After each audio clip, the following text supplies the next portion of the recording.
Everyone, welcome to episode 9 of season 1 GI Joe. This will be a flashback scene for one of the player's characters, known as Marshall Bale. But as previously mentioned during many episodes, Marshall Bale's real name is not Marshall Bale. It is McCullen. But whether it's Marshall McCullen, John McCullen, I do not know. So this is where I will actually roleplay with and the other players play will roleplay with this Marshall Bale, a quote, character. But this is a flashback scene, so whatever you guys do, make sure that you don't accidentally. Even if you want to declare something like "I killed this person," you cannot, because because one sometimes you need to actually follow through. So after that, then you need to actually say that does this character die? No, it doesn't. All right, okay. Now we're actually gonna go straight to the scene. Right, Marshall Bale in this flashback scene, after you remembered actually what happened, that you remembered who you really are. Now you must, after you realize that, you see and remember the time of your old friend Benjamin Taylor, driving a truck, crashed into the front door of a bank. And it was also during this time that Thomas A. Arashi, aka soon to be Storm Shadow, was actually wearing a mask to actually cover his identity. And it was also here, Marshall Bale, they actually wore a mask. Your job here was to actually blow the bank, not to get the money. But the moment the truck crashes into the front door of this bank, the police came in and start shooting. You actually jump out and start shooting back, making sure that they're suppressed and putting their heads down. But Marshall Bale, here, this is your decision. Do you want to be the terrorist murderer that you are? Or are you going to be the good person that you are? So here I want to see how you roleplay Marshall Bale as the terrorist they're supposed to be. Because you are the future Destro. As, well, Cyrus, to tell you, if you when you do leave the campaign, Cyrus, your character immediately becomes Destro. And that's it. Okay, in this particular moment, the moment you see the crash, you can see a number of people panicking, screaming, and the police started to actually start shooting at you. After that, then the police ask you all to actually put your weapons down. Put your guns down now! They start to scream. But Benjamin Taylor actually took out the bag. Then after that, start taking out the dynamite to actually start blowing up this bank. There are actually a number of important citizens, civilians, that was here at this London bank as they actually tried to shoot. Now, okay, Thomas Arashi, you are this one. I hope you can see this paint over Yep, here I right can now. see. Okay, Cyrus, this is your character. I'll be controlling Benjamin Taylor. Benjamin Taylor, after then, when you crashed the truck into the wall, Benjamin Taylor took those explosive and then looking at you, Marshall Bale. Okay, right now, Cyrus, you need to change your character name. He's no longer called Marshall Bale. Now you need to actually introduce yourself as who you really are. Thomas A. Arashi, the man that have been taking care of your father, Ian McCullen, looking after you when you were a young teenager, teaching you how to use a firearm, how to use explosive, how to speak like a proper gentleman. Everything is here because Thomas A. Arashi is from the Arashikage clan. The Arashikage clan are ninjas. They and this Arashikage, they are born, bred to be gentlemen like assassins. But Benjamin Taylor, after that, took out the explosive and screamed at you, Bale, and said, "What are you waiting for? Faster!" He screamed out.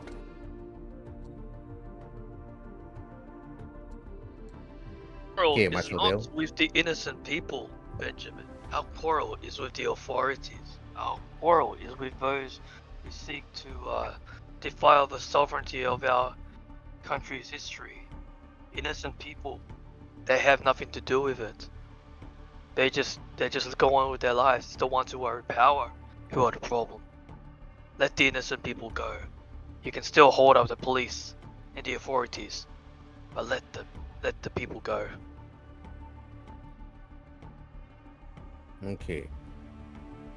You told Benjamin Taylor to actually let the people go. Okay. Then he actually just walks forward, take out his gun. He took out his Uzi and start firing. Then he looks at you again. What are you babbling about? What's this about innocent people? Start throwing out explosives, start blowing up these planes. That's what he said. That's what he actually told you after he started shooting. He actually went to one pillar and actually hit there. Then start firing. Well, I'll pull out the second, what do you call it? Non-heavy weapon out. And now I have 2 handguns in my hand. And I say, I will save all of his bullets for your head if you don't listen. Let the people go. Our quarrel is with the authorities.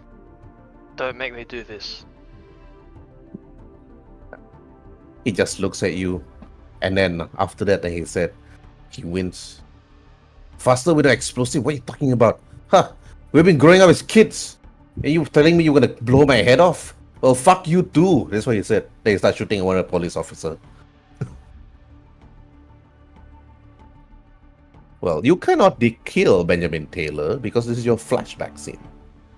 Ben Marshall Bale. He has been there. I can wound him though. I can't kill him, but I'll wound him. I can threaten him, but I won't kill him.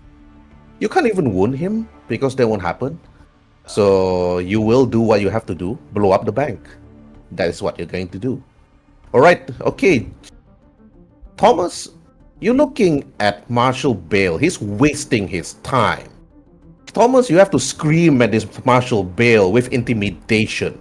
Okay, Benjamin Taylor rolling for his intimidation against you. Okay, you need to defeat this with insight check. Roll for insight versus intimidation. Okay, give me a moment. Thomas A, roll for intimidation. Okay. Yeah, you need to change your name from Sureproof to Thomas. Yes. Mm-hmm. Insight. Okay, 17. Alright, I got an 18. Okay. You're intimidated by your good friend, Benjamin, and also Thomas Arashi. Thomas Arashi, you look at Marshall Bale, he's wasting his time. You throw the explosive at him. You grab the bag as Thomas throw it at you. All your gibberish talking about innocent people is just a waste of time, Marshall Bale. You are the IRA. You've been doing this for so long. What police people, what civilians, you just don't care. You're just gonna put those explosives at the pillar and shoot at those police officers. Otherwise, Thomas A. Arashi is gonna tell your father that you're not doing your job well. And Benjamin Taylor is also going to report back to your father that you're not doing a very good job about this. Okay, Marshall Bell, you are intimidated. You cannot persuade Benjamin or Thomas A. Arashi to do what they're not supposed to do. So roleplay accordingly, based on your insight. It's like, well, I'll be frozen for 2 seconds. I'll be like, because I'm intimidated, like. And then he turns around and it's like, he looks for another police officer. That's they're all occupied due to all of his explosions and everything. And I point my gun at one of them and I shoot them. Mm-hmm. And then fine. You see, I killed one. You happy now? I say to Thomas Arashi. I killed him. Benjamin Taylor shot one of the police officer, and the police officer just dies and falls on the floor, bleeding and dying. You shot one in the end. As he came out from the corner, you actually shot at him. He fell and started bleeding. Thomas Arashi, you didn't waste any much time. You took out your pistol and you shot at the police officer at the other end. Then he also fell on the floor and died. Then, after that, Benjamin Taylor then walks over and then points a gun at one young girl. And then Benjamin then said, "You, over there at the counter, come out." She came out from the counter, her hands behind her head. She was terrified, of course. Marshall Bale remembered this scene. You remember this scene very well. Benjamin Taylor strapped this young girl with explosive around her body. And then Benjamin Taylor then said, "If you even move an inch, young girl, from this location, you're gonna blow up," and go boom. And then after that, while he was doing this, Okay, Thomas, Arashi, what are you gonna do? Uh, he is a wait. He is a civilian. Mm-hmm. That's a He is civilian. That's a civilian. That's also a civilian. You have a bomb. You have a pen. Pen bomb. okay. Ouch. So this is a bank robbery. No, this is not a bank robbery. You don't care about bank robbery. We're going to blow them up and blow the bank together. You are a terrorist. Oh, okay. It's a free real estate, baby. That means you can shoot anybody here. Hey, why don't you shoot this guy in the office?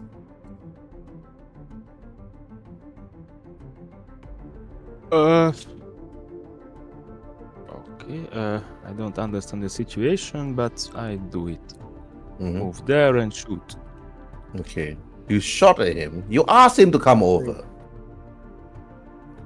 Can you help me? Why we doing this? I don't Okay. understand it. All right, James. This is the reason sometimes I always want you and Cyrus to be always in communications with me in the game. And I already mentioned that you guys are terrorists. When you are terrorists, you kill people. You don't care. You blow them Okay. up. Yeah, you tie them up with explosive. And that's it. That's all you need to do. Okay. Because you must remember, Marshall Bill is IRA. Do you want me to explain to you what is an IRA? No.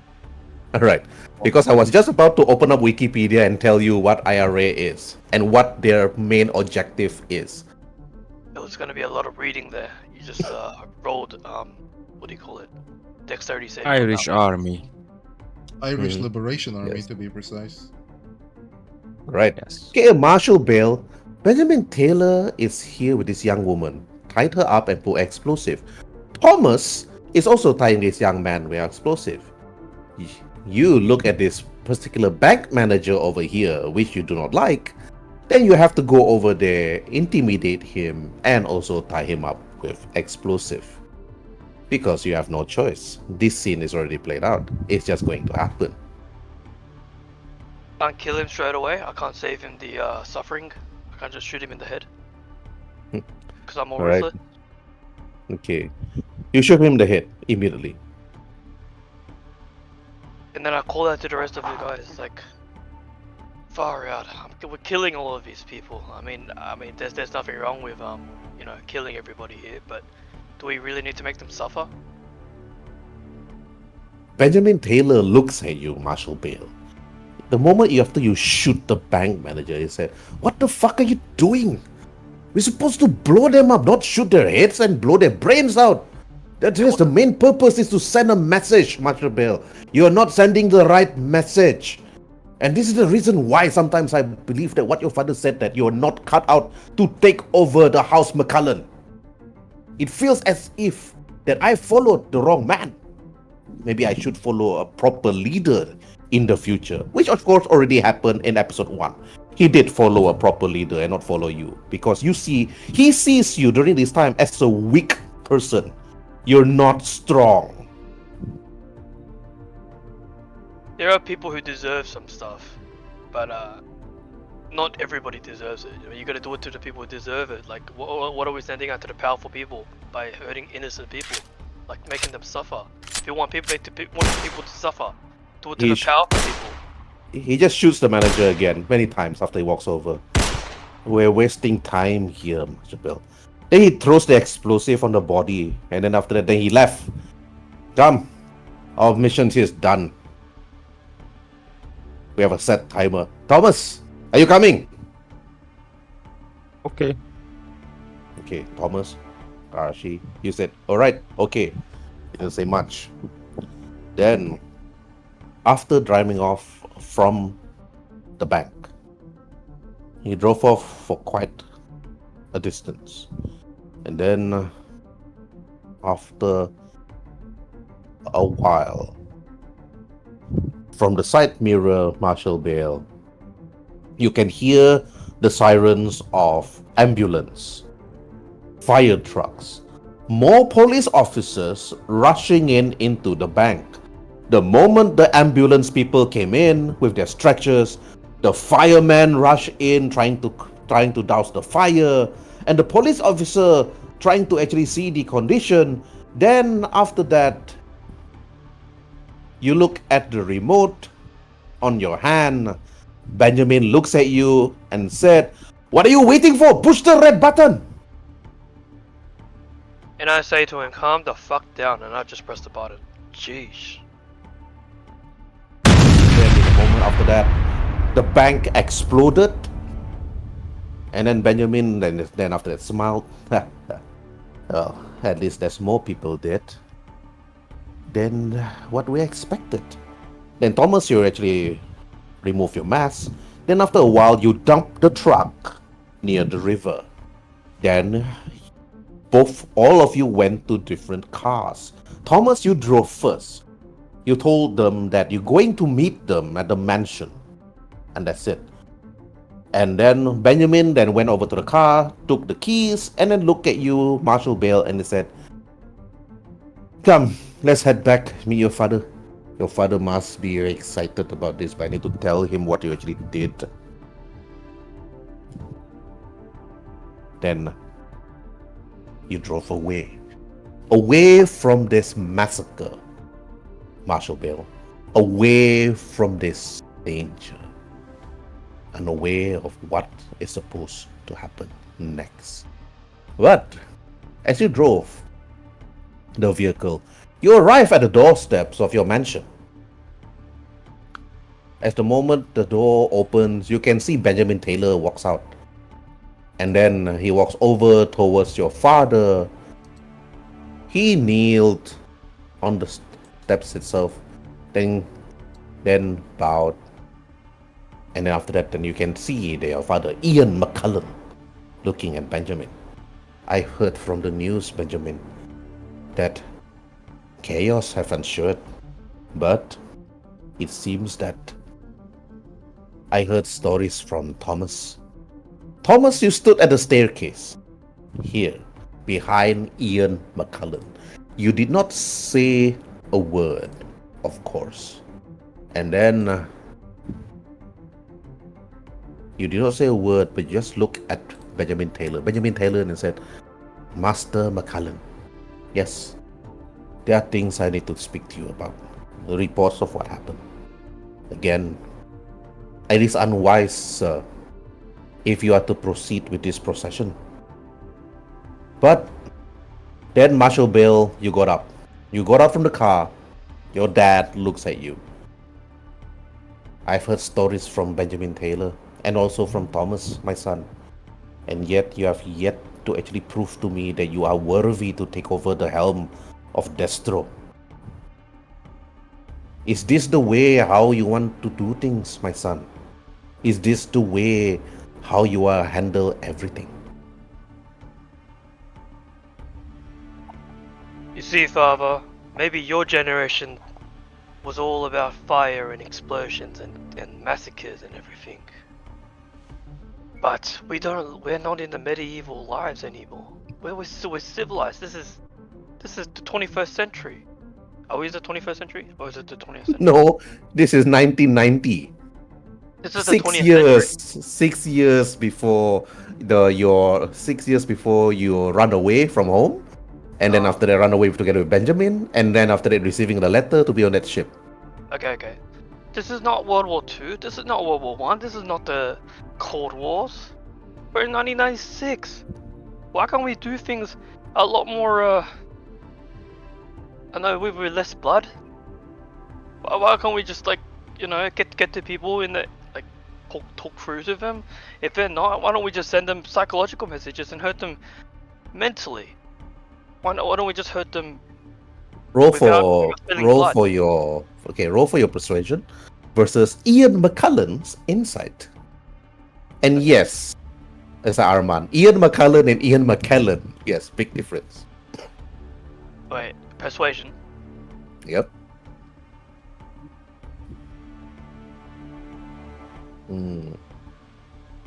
Still low. He walks over to you. Then he slaps you in the face. My son, the McCullens throughout time, we are warmongers. We create chaos. And within that chaos, people would look for us for arms. And then, before he could continue though, Philip Summers, as you arrive at the castle, at McCullen's castle, together with your personal bodyguard Ares, you notice this scuffle between the young McCullen himself and Ian McCullen. Benjamin Taylor noticed you as you walk out from the car and said, I do apologize, sir, in regards to this current situation. But this is between father and son. Wait, just remind me of his name, just so I can pronounce it correctly. Benjamin Taylor. Okay. Nonsense, Mr. Taylor. I mean, kids these days, they refuse to listen to their elders nowadays. Isn't that Then right? Benjamin Taylor. And I say that while looking at young Ian. Okay. All right. Just how Marshall much Bale, older what are you is... than I am? Okay. Your character now, what is your character real name this time? Not Marshall Bale. McCullen. Apparently. First name. Oh. Do I have to make one up? Right now. Eugene. All right. Change your character sheet name from Marshall Bale to Eugene McCullen. Okay. Eugene. Okay, now I know why your character is very soft. Any Eugene that I met in real life are all soft people. Right. And like, Eugene. Like, yes. Anyways, okay. Eugene, after you got slapped in the face by your father, How do I change my name? you saw the man that have always been doing business with Ian McCullen, Philip Summers, apparently, from what's the name of the corporation again? You want me to invent the name? Easy. No. If it's gonna be okay, I think I already got one here for you. Extensive Enterprises. Oh, not bad actually. EE. Yeah. Extensive Enterprises. Yep, works fine. Yes. Extensive Enterprises. And then after that, okay, Philip Summers, you saw Eugene McCullen being slapped. Then Ian McCullen wanted to slap him again. But you saw that coming. Then you asked him to stop. Oh, definitely. I just simply walk and say to McCullen Senior, please, Mr. McCullen, one slap is more than enough punishment. Let's not, make it an embarrassment for the poor boy. He screwed up, yes, but I'll take the blame. You can just blame it on me. I'm a bad influence on him anyway. Ian McCullen stopped. Okay, roll for your persuasion. Okay, let me just open the character sheet and persuasion. Where are you, my dear? Here you are. Okay. He looks at you. And then after that, he said,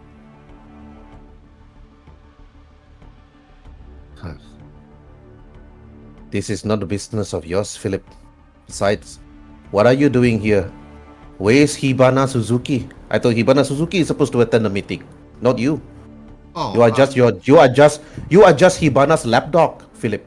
Ever since you taken the company from what's her name? Then after that she started to think. He started to think. And then after that he was started to think it was a power struggle, I believe, between Philip Summers, yourself, and Hibana. And after there was another lady that Hibana killed off, I believe. Yes, but if Hibana is not here, then what are you here for? I'm here on good faith and to, like he basically extend his hand. Executive Corporation would like to extend an olive branch and to ask if you, McCullen Senior, would like to join our board of directors. I could use someone with your influence and background as my backup. I don't trust any of the geezers in the corporate in the corporate headquarters, and I just want to garner up as much support as possible so I can solidify and consolidate my takeover of the company before Suzuki can mount a comeback and take everything away. So you're trying to tell me that you actually want to assassinate your own boss, Hibana, to take over the company?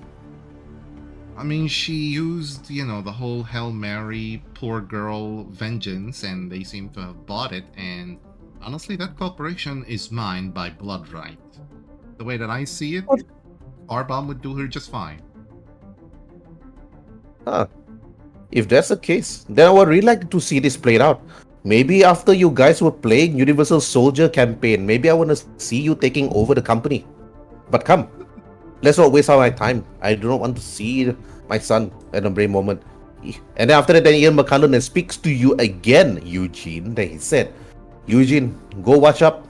Benjamin, bring him to his room. Make sure they actually watch us up before the lady actually comes to the home. And then Benjamin actually said out, Sir, I believe she's already here. And then in the distance, Philip, Eugene, and Thomas, you saw another car driving into the compound. And then after that, from the looks of it, you notice that the Baroness is now here. She walks out. You can see from her beauty as she actually walks out from the car, her nice flowing black hair, and then after that, Anna Von Stromberg then walks over. Then Eugene, you notice that this young woman, this beautiful young woman, is for you to wed, and this is actually an arranged marriage. And then Ian then got up from the staircase and said, "Milady." Then after that, he lifted out his hand and kissed it and said, "I didn't expect you to be here so early."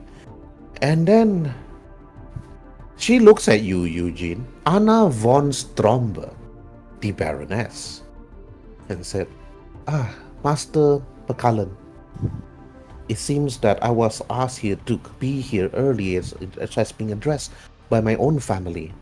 Besides, I do apologize that they are unable to actually attend my would-be wedding together with your son. And if any case, you should know, Master McCullen, that my family will always be there to support you in, of course, your business. Then after that, then Anna saw you, Philip. Then she walks over. So you're Philip Summers. I read the magazines, Times Magazine and Face, and also 10's Most Eligible Bachelor. Billionaires, of course. Well, thank you, Miss Stromberg. And he basically says that as he gently grabs her hand and kisses it like the gentleman he is. Pleasure is all mine. You kiss it like the gentleman you are. You saw your female bodyguard, Aries, looking at you, giving you the sign language. And then after that, she told you straight that is inappropriate. That's what Aries said, in sign language. I just simply say, well, Baroness, what seems to be the occasion here? I mean, your presence has surely made this whole atmosphere a bit more lively. I'm here to be wed with Master Eugene. And Eugene McCullen, you look at her beauty, and then you are to wed her. You heard stories about Anna Von Stromberg, better known as the Baroness. And it seems that, judging by her beauty itself, by looking at her standing there from head to toe, you are astonished by her beauty, by her elegance. And this one was a fixed one made by your father. And then your dad looks at you. Don't just stand there and gawk at her, Eugene. Show your respect to the woman.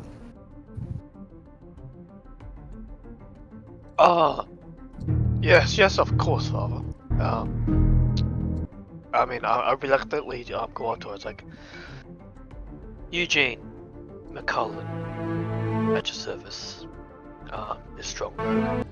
Would you like me to show you inside? Would you like to have some tea?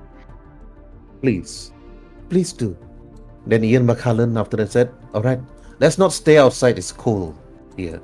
Benjamin, please make sure that my son is well dressed, and please remove those explosives shard from your faces and clean it up.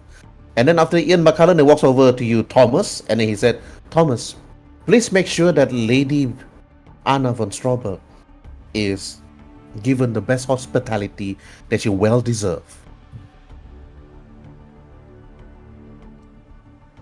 That is not And even wait- a question. I'm waiting for Wolf to say okay, like he always do. Wolf? Okay. Yes, there it is. All right. Okay. But as you all were walking up the staircase, another vehicle actually came in. You noticed that the gates opened and the security guard had said, Sir, we have another business executive coming to the compound. It seems that his name is, they look at their data and then it started to scramble. And then you can see the face started to scramble, information started to scramble. But meanwhile, Armand Caramel Rousseau, you drove in with your Mercedes, stuck your tight. You put away your MP5 and your M4A1s and then your grenades for this one. But this is a different mission for you, Ferrero Rocher. What? As you drove in, Ferrero, you are here to actually investigate and actually take as many photographs using your glasses, of course, that you're actually wearing.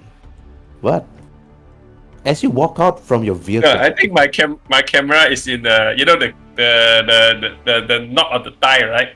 Mhm, At the yes. top. My camera is For hidden this there. For this one, though, you were actually given special gears during this time and during this period, months after the Cole Andrews incident. You were actually given a special task by General Hawk himself. You met with another person. They call himself Breaker.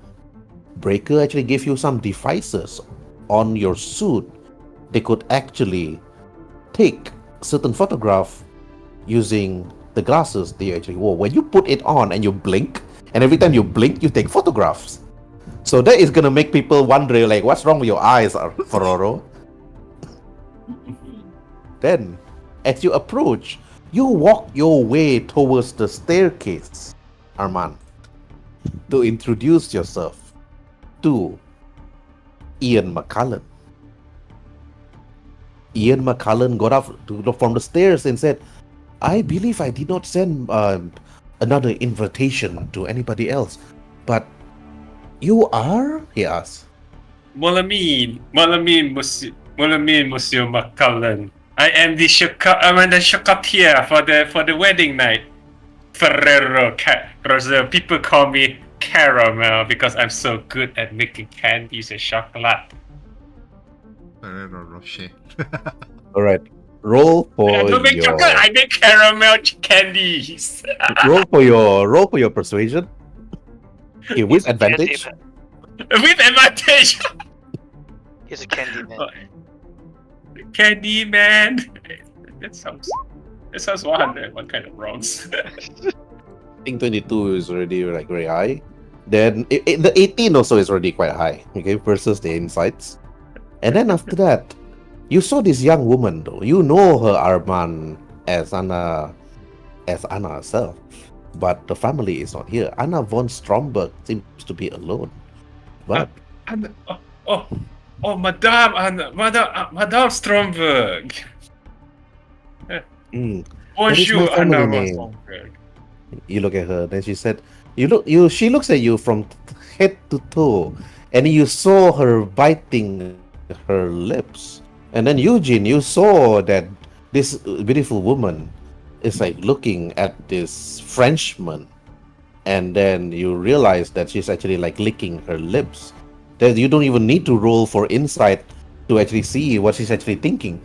But then after that, she said, come, let us go.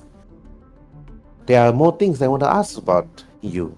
Ferraro, and after you all actually entered the mansion, Thomas actually brought Ian McCullen and also Philip Summers towards the dining section of the mansion itself. And then, Hey. okay, that is why Ian McCullen likes you so much, Thomas. You Yeah, stood there. you do everything. Yeah, you're okay and everything. Ian McCullen will tell you, like, bring me my food, Thomas. Okay. Thomas, I don't like that man. Kill him. Okay. That's what you always do. Massage my feet. Okay. Thomas, you are an idiot. Okay. I brown my pants. Please wipe my ass. Okay. You're the okay man. Yeah, okay, man. Thomas, seek my duck. Okay. He must be truly from Okinawa. Okinawa. Okay, now. I think, yeah, because I think he is from Don't do strong Okinawa. language. Don't say strong language. Seek my duck. Sick of my dog. Okay, we get it. Anyway, let's continue. All right. Okay, from the stairs itself, Benjamin looks at you, Eugene. And then after that, come, Master Eugene, time to actually clean up. And then we can prepare for ourselves for the coming meeting, together with Philip Summers and also the lady herself.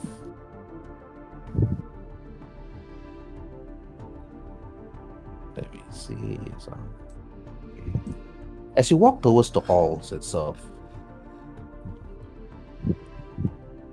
Benjamin walk up straight towards the staircase, heading straight towards the floor.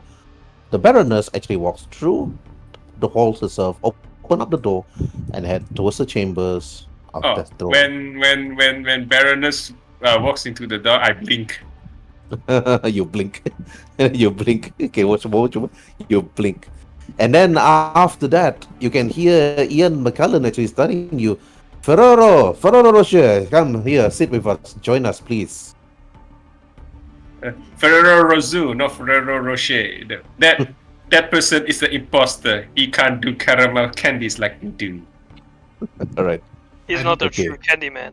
Wait, does that mean Ferrero's older brother is known as Twix and the younger brother is known as Snickers? No. It's gonna be the Ferrero Rocher is the imposter. Ferrero Rocher is the No. thief. Kit Kat. Oh yeah. Kit Kat is the younger brother, Kit Kat, and the mother Bounty. Not really. Actually, Ferrero Rocher's worst enemy is Cadbury. That's it. Yeah. And Yuri. Yeah. Anyway, let's Oh, continue. Alright. fucking hell, we're dropping breads like left, right, center. All right. As you actually approach the halls itself, Armand, you're about to take a seat. Philip Summers, you notice that Aris looks at you, and you turn your head back to look at her. She gives you some sort of sign language, and then after that, she told you, we have to be careful of that person. She looks at Armand. I just simply sigh back and tell her that we're not gonna stay here any longer than we have to, and that we're just here to garner up support and to see where is the when am I gonna be sworn as the new leader or something. Aris looks at you and then she do the sign language. Then she did the sign language. She tells you directly and said, we are here to actually give our support for the wedding between Anna Von Stromberg and also Eugene. And after the wedding, we need to decide on what actions we need to do. We are not here to actually talk behind Hibana Suzuki. We are here to talk about the choosing of the new commander. Mm-hmm. I just simply. That's what he told you. Yeah. I just simply sigh. Okay. All right. Okay. You just nod your head. Okay, Armand, you don't have any skills in sign languages. Okay, sign languages is like a special skill. It's not like I know Spanish, I know Tagalog, and all this thing. It's like another skill by itself. Like you need to put there, like sign languages. That's all. Because sign languages are all in English. But when you look at her though, you can roll for insight DC 20. Inside DC 20. Okay. You are unable to actually determine. What Then after important? that, the Baroness then actually did a sign language back to Ares. Philip, you noticed that the Baroness actually did the language, and then she said, "Thank you for your support for this coming wedding. I hope you can stay longer." Ares was that smiled, and then she did a sign language and said, "I didn't know you can read sign." And then Baroness actually did the same. "I learned this when I was a young girl." That's what she said. And then Ian McCullen then said, "Enough with the all those finger things." And then he turns to Thomas. "Thomas, isn't this finger thing a ninjutsu jutsu to cast magic spells?" He asks you. Is this correct, Thomas? He asks you. Black magic.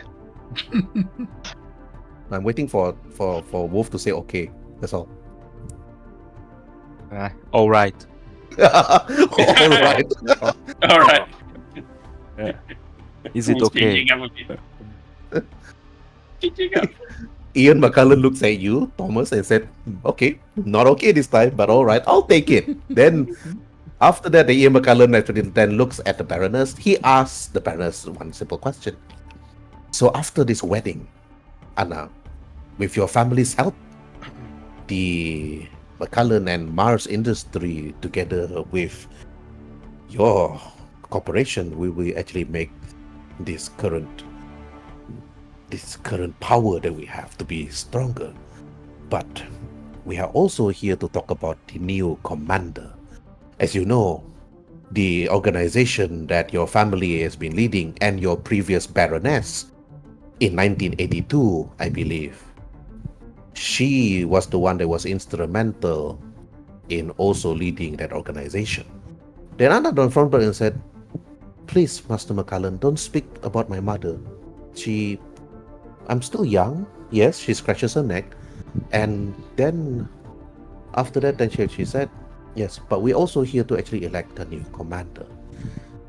You heard all this, Armand. It's like they're talking about the commander.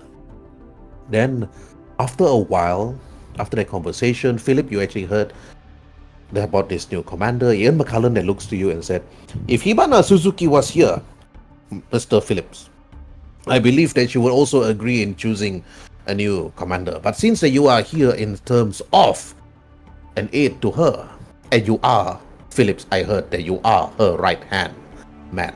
Hibana still controls the Enterprise, and then you are looking into of course, into security. I do believe that you're going to be giving us your best security personnel during the wedding." Ian McCullen asked you. Oh, definitely. We're handling the security at the wedding venue itself and also at the church.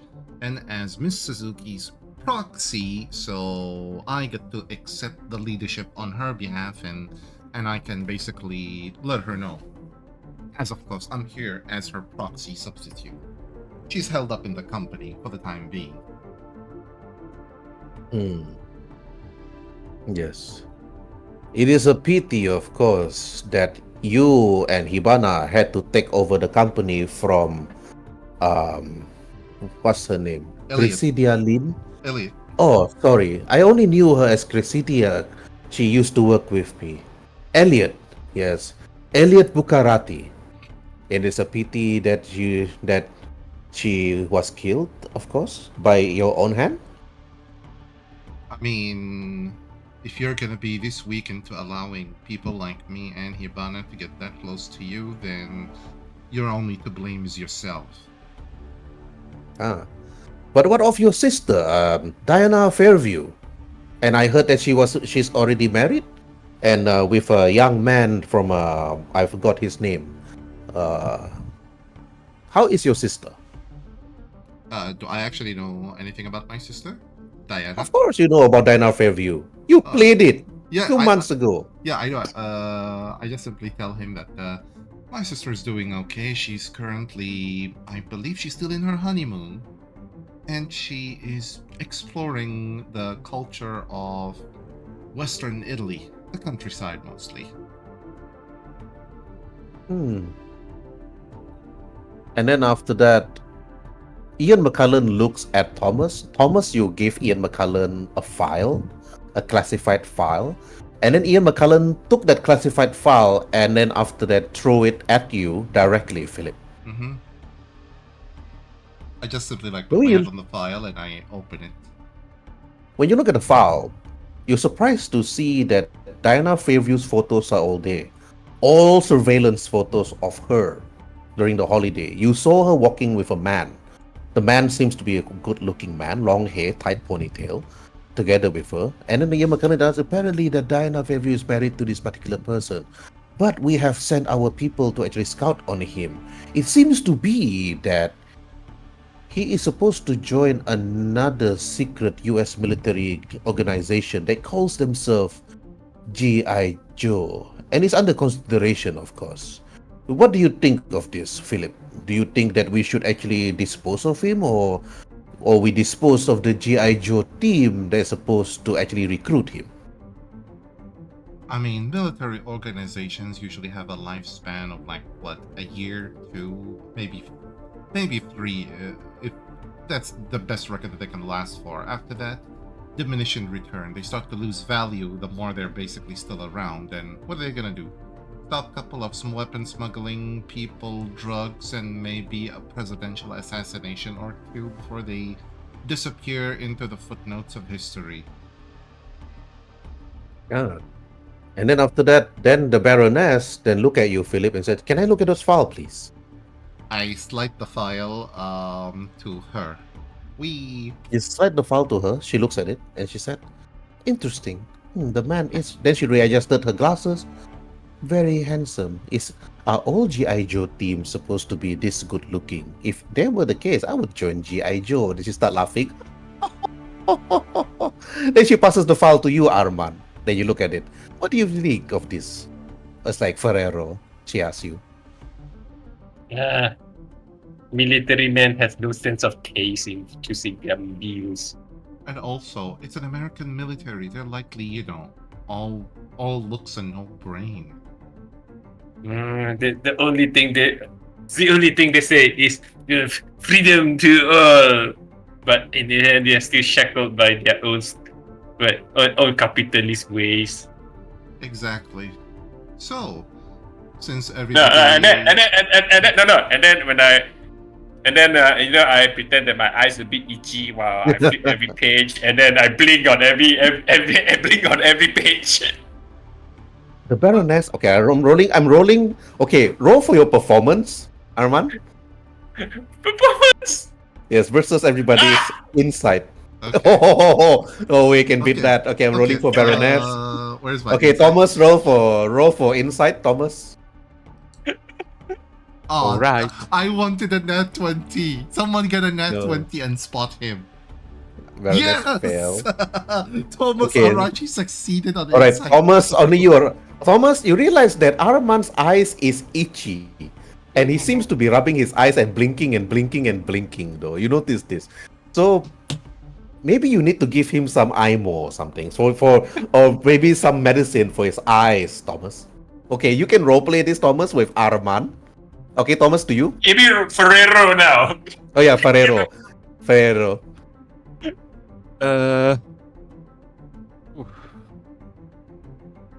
I don't understand what is the situation. Okay, if you don't understand, it's all right. Okay.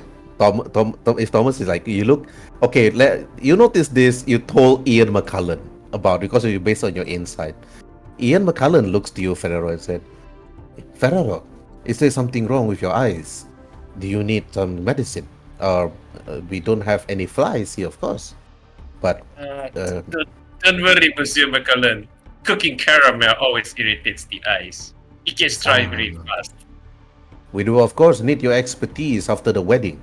I believe that your delicacies will be there." I understand. I see blinking too much, but I don't know why blinking too much. Yes, you don't know why blinking too much. Correct. Mr. McCullen, since we're all here, shouldn't But we... don't worry, I have my medication with me. It will be just to keep the eyes moist. Otherwise, if it dries out, my family have a very bad history of having cataracts or glaucoma or some sort of eye disease. Oh, all right. Mr. Then McCullen, understood. since all of us here are present and ready, shouldn't we start the voting process on the new leader? No. We shouldn't start first. Give chance for my son Eugene to get himself ready, and then once Benjamin and him are here with us, then we'll also wait for others. But the moment you actually mentioned that, hey, maybe we should actually wait for others, you said. Then the moment you actually said that, then one of the doors like slide open. Then you see one particular person actually like coming in and said, I do apologize for being late. Person actually like speaks out.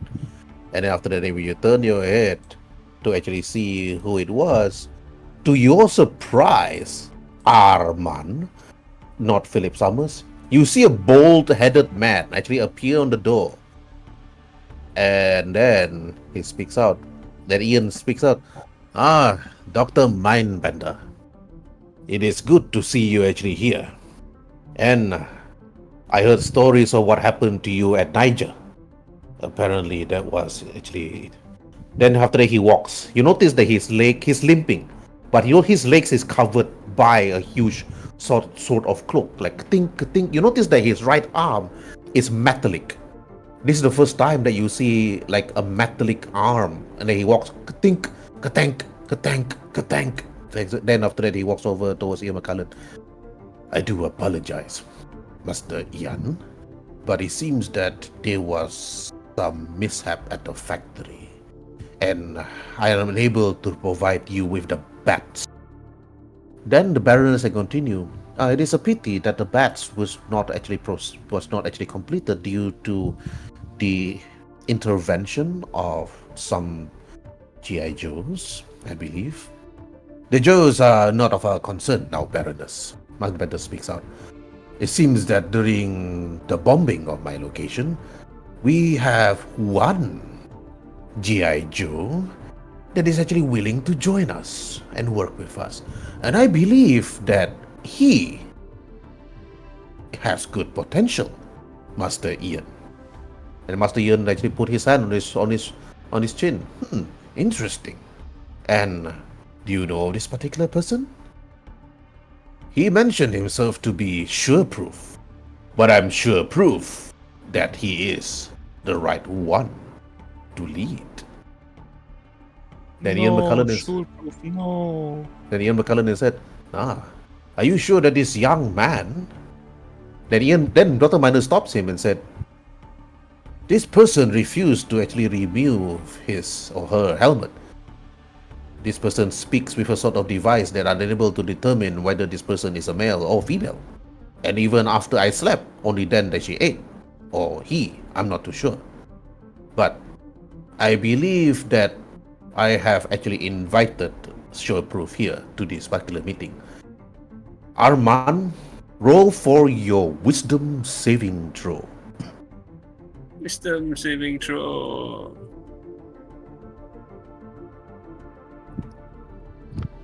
You look at Dr. Mindbender. Dr. Mindbender looks at you, Ferrero, and said, are you okay? I haven't been properly introduced. I am Dr. Binder. And you are, but you are terrified. You stood there based on your wisdom of 13. You sweat. Dr. Mindbender is alive. He did not die. No, it's sure proof. No. Sureproof is still alive? You ask yourself. But you are very, very unsure. If Sureproof is alive, and you notice that Sureproof is coming here, then roll for insight, Armand.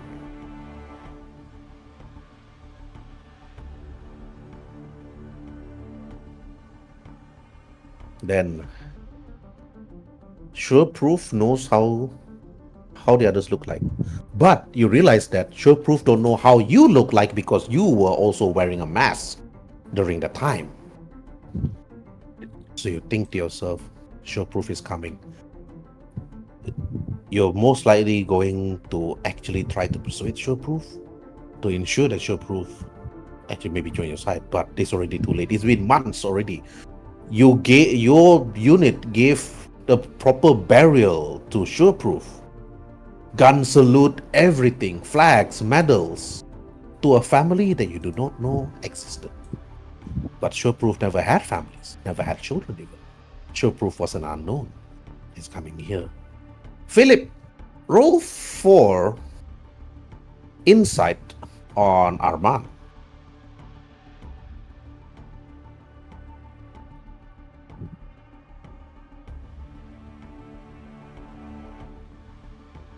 Okay, the Philip is gone. Zyrus? Oh, you Philip mean Eugene? Summers. Oh, sorry. Philip. Philip. Oh, Philip. Dude, Okay. you're controlling Philip Summers. The Wait, hell? sorry, I zoned out. Like I thought you meant Zyrus. You want me to roll inside? Is it?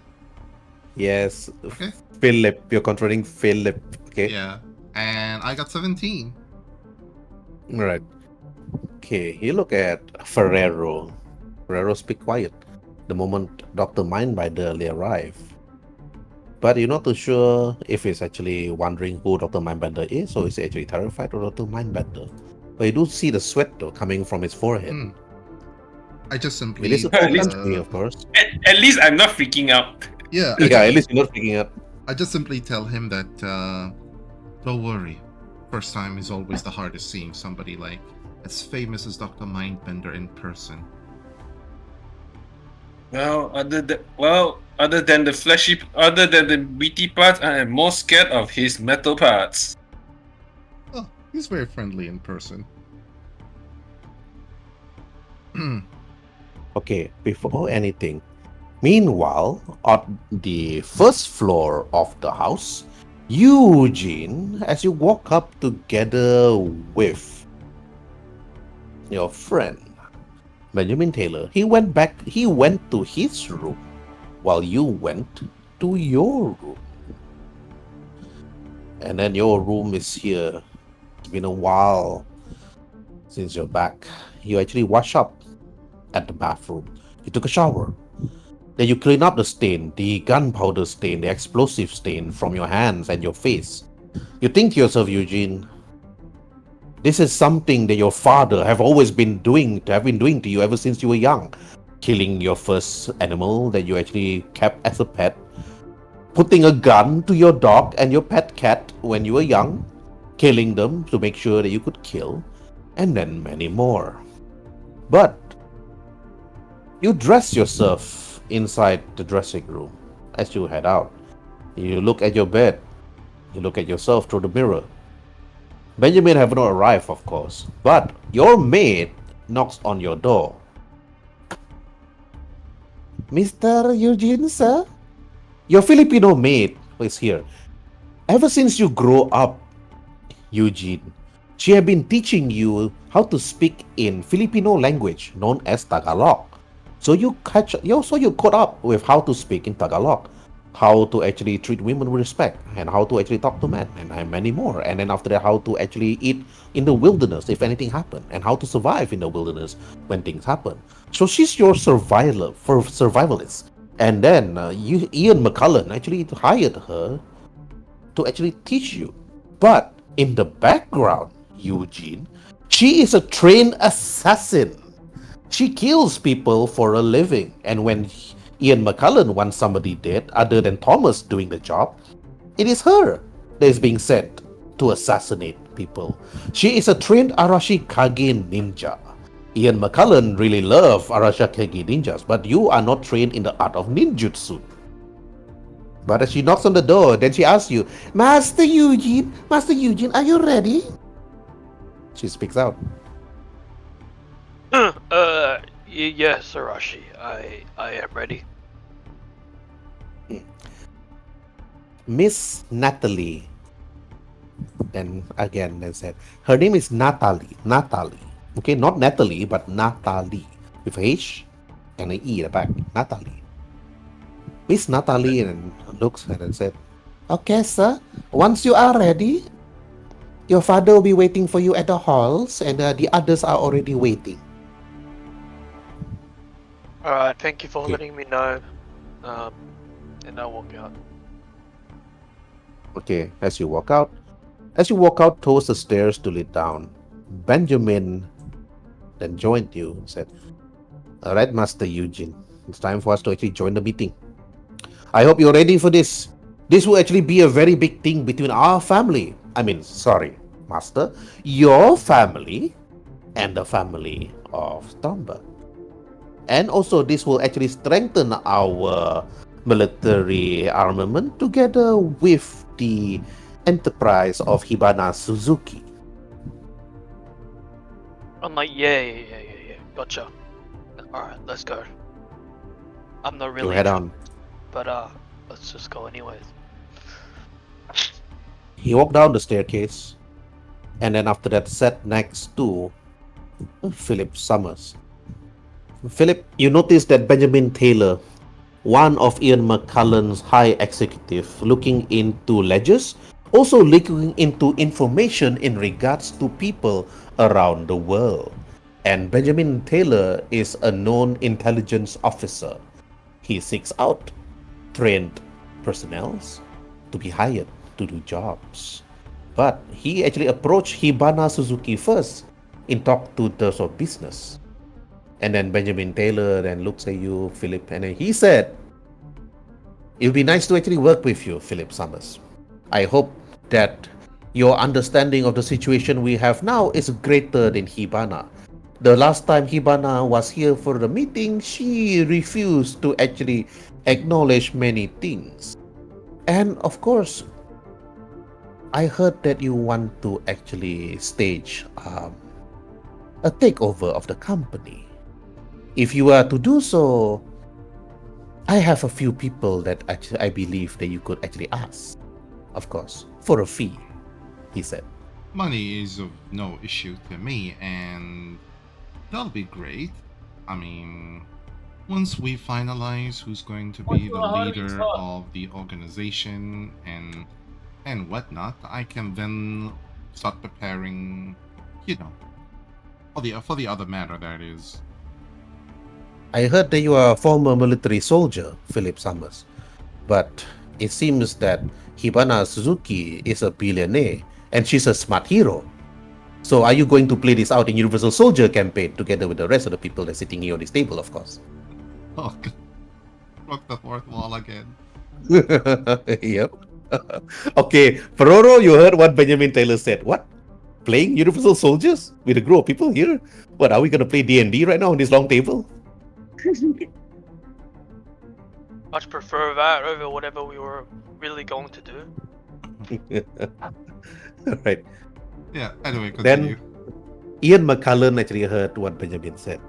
And then after that, but Eugene, you thought about Dungeons and Dragons, a game that you used to play with other kids, until your dad walks over to your room, grab everything, throw it into the furnace, burning all your thousands of euro dollars worth of miniatures and books.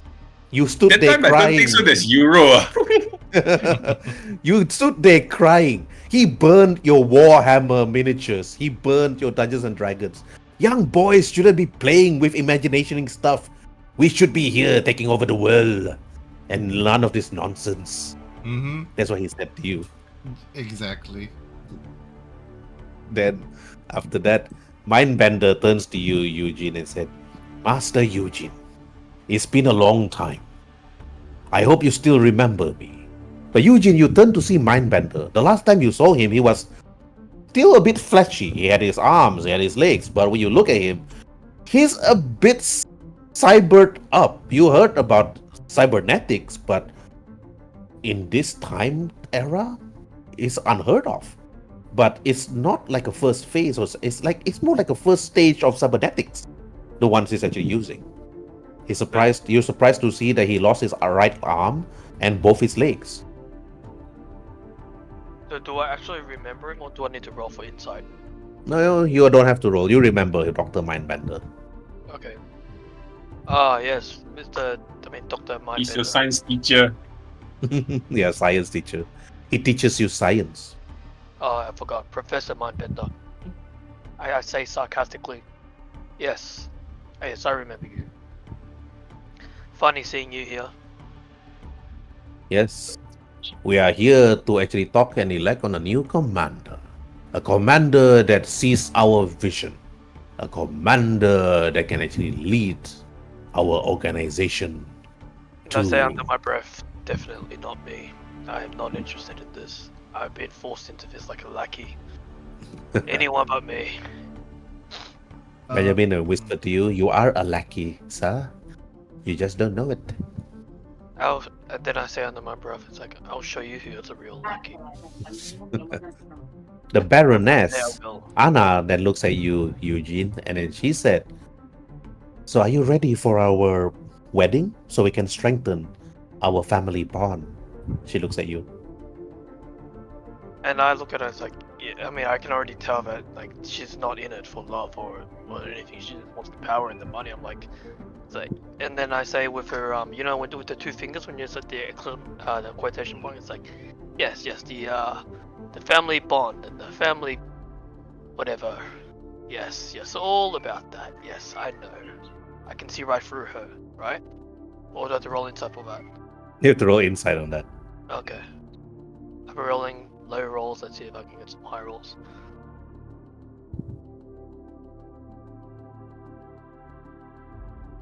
Can I do use inspiration for this? Yeah, sure, go ahead. Reroll then. Use your inspiration. Reroll. Okay. Oh, Oh my god. Okay. You look at the I can send right Baroness. into it. Okay. You see her eyes, her face, her lips, and then she adjusted her glasses as she looks at you. And then she said, together, you and I, the world will see your greatness, Eugene McCullen. They will see who you truly are. They will see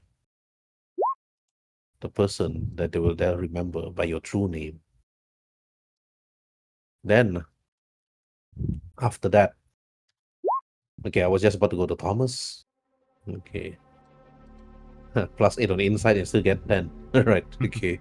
No, Then, in real life. oh, real life. Alright, okay. Thomas, you see everyone that's coming in. After that, then another person actually walks in wearing a full helmet, covering his or her face. Then this person bows and speaks in a monotonous voice. Hello, I'm here for the meeting. And please, I do apologize for my look. It is for me to actually hide my true self. Then the Baroness, then she walks over to the other side. Then after that, this man walks over to you, Ferraro, and he looks at you. Please move to the side. Of course, Mulami. There he said. Then Ian McCullen, they continue. That is here. I believe that Dr. Mindbender have introduced you to us. And you are? Dr. Mindbender said, previously he is known as Sureproof. But I want to see his skills and abilities myself in certain tasks before anything else. And then the man in the mask and speaks out and said, I was left behind. People thought I'd be dead and yet never to return. But I have pledged my allegiance to no one, to no organization, unless needed. Then Ian McCullen said, right, now let's proceed. Philip, you look at Thomas. You look at Thomas' personal aide, just standing there quietly, looking at everybody. Then on your right, you can see this man in the mask. You can feel terrified. You feel terrified looking at this particular person. This person during the mask, just breathing in and out. Darth Vader. Then you remember a particular movie called Star Wars. And then after that, you look at him, and then he looks at you. What do you say, Phillips? And Philip doesn't know that he's supposed to control Philip. Oh, sorry. Shit, I always forget like the name is Philip, and he basically said, I Maybe you should change your name down there. yeah. You should change your name from Cole to Philip, okay? That's your No, it's mistake. okay. It's okay. I just Change it to really, Philip now. Change it to Philip. it's okay. It's okay. I'll just pay attention more clearly. I just look at him and say, "Love the mask, by the way. Is it, bulletproof, standard issue type of thing?" Bulletproof. Yes, able to actually withstand even the highest penetration firearms at this current moment. I would Then love Mindbender they continued. Philip, maybe you should actually try to create this armor with the bats that I've provided to your company. And I believe I've already sent a number of fire diagrams to Hibana Suzuki, and but apparently she rejected the offer. It was a tank of my personal design, of course. It's a his tank, a high interceptor, something. I'll come up with the name sooner or later. And then he looks at the Baroness. Unfortunately, Miss Suzuki decided to restructure the company to focus on, making pharmaceutical products rather than weaponry, saying that the company is rooted deep into bloodshed and we need to rebrand ourselves. And I believe she wants to change the name to Umbrella Corporation for some reason. Benjamin Taylor then looks at you. So does it mean that Benjamin Taylor then looks at you? Then does it makes you the asshole of the company? You're trying to betray Hibana Suzuki that actually brought you in? I believe that the original owner of the place was actually dominated by your hands. And of course, I read also a report that Diana Fairview gave the full authority and the power to Hibana Suzuki as a full president, not to you. Yeah, well, as they say, the Hungarian old saying goes, those who betray must expect betrayal. We're supposed to run things 50-50, and she gave me a VP. We're supposed to both be named president, but she took all the highlight and the power. What do I get? I get the short end of the stick. So the way I see it, I did all the dirty work, and she just swoops in for the victory. Come on, Molami. Oh, come on, Molami. Chinese. You heard of the Chinese saying, say, one mountain cannot have two tigers. Well, this mountain... You cannot have two great people in the same place. Someone has to be the subordinate. Well, that's not gonna be B. And gentlemen, if everybody is here, I would love it if we can vote on the leadership, because I'd like to submit my candidacy for the seat if everybody doesn't have any objection. Then after that, the Baroness said that I do believe the organization should be taken over by a Destro, just like how it previously was done. That she looks at Ian McCullen and pointing her hand and looking at him. And then I believe that mass industry under a Destro should actually lead this organization. This secret organization, we should have a name for it. And then after Ian McCullen then said, the name has been decided. Anna, as your father have decreed it, of course, during the time when it was first established. The name will never change. Then he turns to Mindbender and said, yes, the name have never changed ever since it was established in 1982. It took a number of rich people throughout the globe to actually fund this organization. Then we stick with Cobra as what indicate based on the emblem that you wore on your chest, Baroness, and what I wore on my tunic. And then after that, then Sureproof speaks out, as do I, he speaks out. Then, you heard the name Cobra, you recorded this, Ferrero. Then after that, Ian McCullen looks to you, Thomas, and then he said, Thomas, the files, please. He asks you. Thomas? I'm waiting for Wolf. I'm still waiting for Wolf to say okay. Wolf. Okay. Sorry, I'm here. I'm here. Just muted. Okay, and I bring the files. All right, okay, good. You say, okay, you bring the files. You give the files to each and every one of them, Thomas. You walk around the table, you give them the files.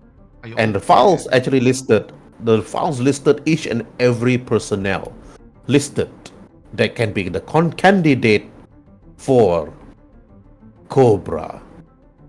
And then after that, you see the name like Sureproof. Then after that, others even listed in that name. Then you see the name Malone Viper, and then Night Slasher Brian, then Zartan and Big Boa, and even other names even. Candidates here should have been reported. There's a man here that calls himself Armand Rousseau. Is he connected to you, Ferrero? Ian asks you. There are many Rousseaus in France, and I do not know who's this Armand. I am just a humble candy maker. A candy maker that's actually proficient. A candy maker that's actually proficient in poison making. I check your profiles. Dr. Maimana looks to you. Poison Candy Man. Yes. Of course. Of course. You can't just have poison drugs lying in plain sight. You have to, we call it layering it with some chocolate. Everybody loves some chocolate. Do you sell to children? They love candy. They are also, how to say, products for adults only. Oh, adult-only products. I didn't know you were into that. You didn't read much on me, don't you, young boy? To be honest, you're not really that important to me. Yeah, of course I am a boring person. And making candy, nobody notices you, right? Isn't that right, Monsieur McCullen? Mr. McCullen looks at you and says, that's correct. But also, my son is also, well, let's just say that his words is not really what he meant to say. He looks at you, his eyes, Ian McCullen's facial fresh, that he showed him was smiling. Then Mindbender, they continued, so, Mr. Caramel, known as the Candy Man, the assassin. Not only are you good in your stuff, but we will check your file. But Armand, you know about this Candyman, codename Candyman, of course. You actually pursued him, captured him, and then took a number of information of him, and then tried to look because nobody have seen the Candyman before, because the Candyman wears a mask, and this is the only time you took off the mask. Nobody knows how it looks like. Candyman wears a clown mask. Yes, Most a of the clown time. mask. Yeah, Candyman. Like Willy Wonka shit. Yep. And then so these people assume that you are the Candyman. Then Mindbender then sticks out. When you look at the files itself, Cole. I mean, when you look at the file itself, Armand, Ferrero, you look at it and you see the names: Phoenix Ash, James Davis, Cole Andrews, and then many more. These are honorable discharged military officers. And then after that, Mindbender said, and Ian McCullen then speaks out. Yes, it seems that we have each sent invitations to all of them, of course, to a particular place on an island deep in the Philippines. And, well, then after this all escapades, all this wedding, and Ian McCullen then looks to you, Eugene, and said, Eugene, you have a simple task that I want you to do.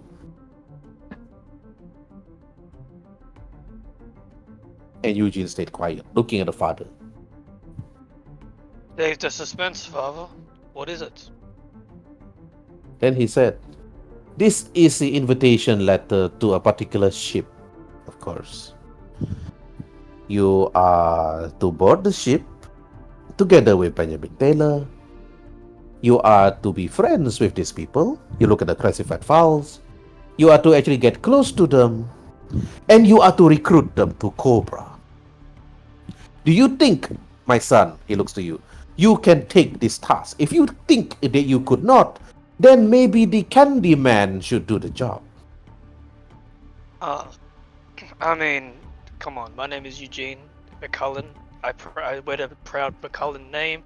Would you really give it to someone who calls himself Candyman? First of all. Am I able to? Second of all, Okay. Wait. silent Let them Twitch. continue first. Let Eugene continue first. And secondly, where has never been a task where I was not ever confident about. It's just about whether I want to do it in a certain way. But no, it always has to be done in a way that is, well, out of class, out of style, out of...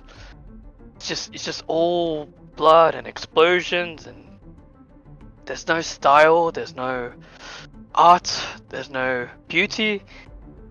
I've never been against anything that you have told me to do, anything that you have assigned me to do. It's just the way that you want it done. That's something that I've always disagreed with. But that's never stopped me from carrying it out successfully. You just don't appreciate art, Father. But no. I have absolute confidence in myself to do whatever it is that needs to be done. Roll for persuasion.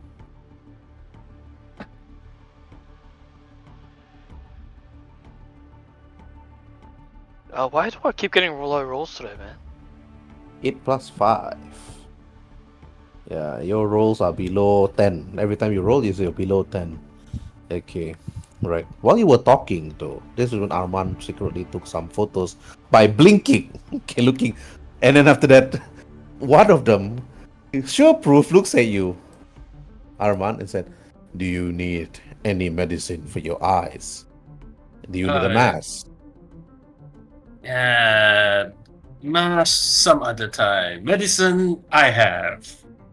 Can I roll insight on him? Because, like, I mean, everybody's noticed if you now roll, he's- if you roll insight, you can roll for insight.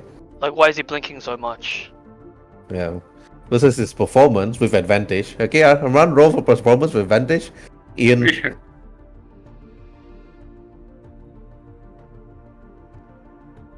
okay, 13 is your highest. Yeah, he's blinking again. But sure proof already asked him, does he need a medicine for that? But during this conversation itself, you also roll for your persuasion, which was low. Ian, you talk to everybody, and then after that, then Anna then said to you, Eugene said, "It's okay, my love. I believe that you could do this job. And if it's just a merely recruitment, what is to stop a man with your charm to be able to recruit them to join our cause and to be with you even? And these people within these files, they are excellent fighters to join Cobra." Then Ian McCullen continued and said, "Yet, my son, this is a simple task. Board the ship together with Benjamin, and then Dr. Mindbender. What is the next plan after that?" Then Dr. Mindbender they continued and speaks out and said, "Nah, Ian, after the board..." Wait, am I? Yes, you go ahead. Yeah. This Yeah, is go basically ahead. when they ask him to recruit them. I just simply, people, are we really Roll supposed for roll for perception first. Oh yeah, It's yeah, like- perception. Yeah, on the blinking too much guy. Where's my perception? Mr. Blinky. Okay, there's definitely something wrong with the blinking too much guy. And also, you look at Aries. Aries is using her sleight of hand. You Mhm. turn to look at her. She did a simple sign language that only you could see. Mhm. And then she said, "Choose your words, Clyde. Choose your words wisely. Mhm. But sir, we have to know we need to choose our enemies wisely." That's Mhm. what she said. She just he like Yes, that's what she said. thumbs up, That's what she said. and that's what he says. I mean, the debacle at the bank should speaks volume about Eugene's incompetent leadership. He was supposed to walk in, steal or destroy, and yet, there is too much heat on him. May I recommend someone else, to do the job of the recruitment? I mean, let Can I him go respond to on that? the ship. Let him go on the ship. Let him just rest and relax. And how about we let Benjamin do the recruitment? I mean, I look at Benjamin. Benjamin's good as getting to know people, recruiting them, and whatnot. And he's far less hot-headed than Eugene. I mean, am I right, Mr. McCullen? Hot-headed? Oh, Eugene, They're gonna you do what they want? hesitated at the last moment. Hot-headed? You hesitant? Hesitant? What are you talking about? No, I'm not hot-headed. You wanted to blow everyone up with explosives. Like you wanted to see people go splat. And Oh, I hot-headed. see And people. incompetent Oh, I see. leader. Incompetent Oh. leader. Competent leaders hold their shit together. They keep their emotions in check. But no, you just want to go blow everybody up. Like literally, with no discrimination, you just want to blow everybody up just to send a message. I mean, sending a message is also an art form in itself. It requires strategic thinking. But no, you just want to blow everybody up just because that's what the job is. Do you even think for yourself? And Father, you think this person who's trying to put his hand up is like, what if he's trying to take over the family, Father? What if he's just trying to take the glory for himself, piggybacking on our legacy? At least, I mean, I may be liking my own my style of doing things, but I've never been opposed to what we believe in. I've never been opposed to keeping our legacy intact. I've never been opposed to passing the good name of McCullen to our future generations. Good name. He speaks at you. Eugene. He looks at you again. Everybody start looking at you. The McCullen name.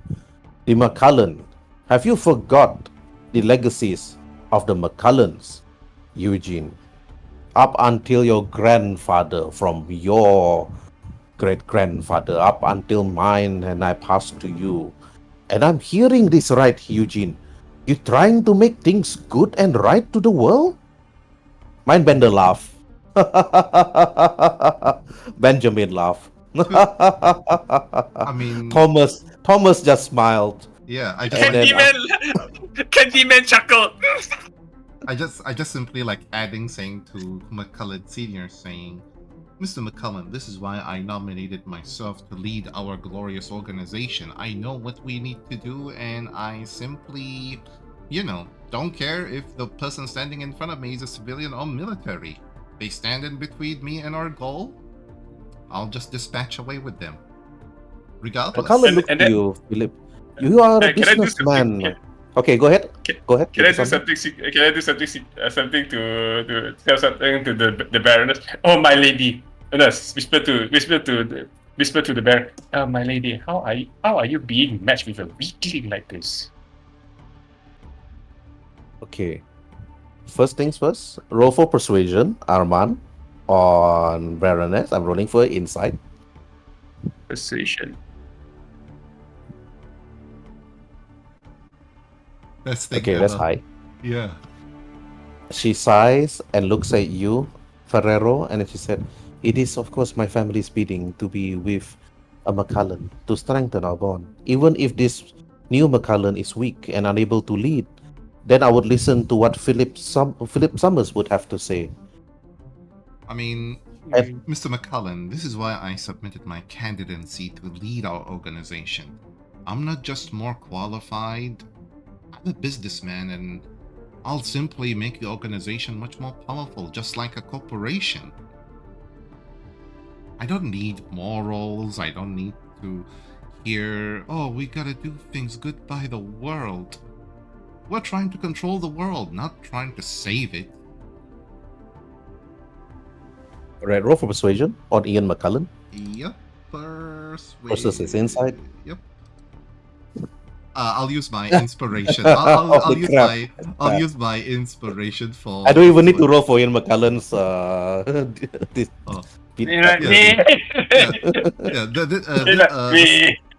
I used my inspiration to roll for the 17. Right. Okay, you still failed though. I still got 20 plus on Ian McCullen. Ian McCullen then looks at you, Philip, and said, "In the lines of commanders, ever since it was first established in the year 1982, the first Cobra Commander was elected during that time. During that year, when I was still a young soldier myself, I was a Destro together with the commander.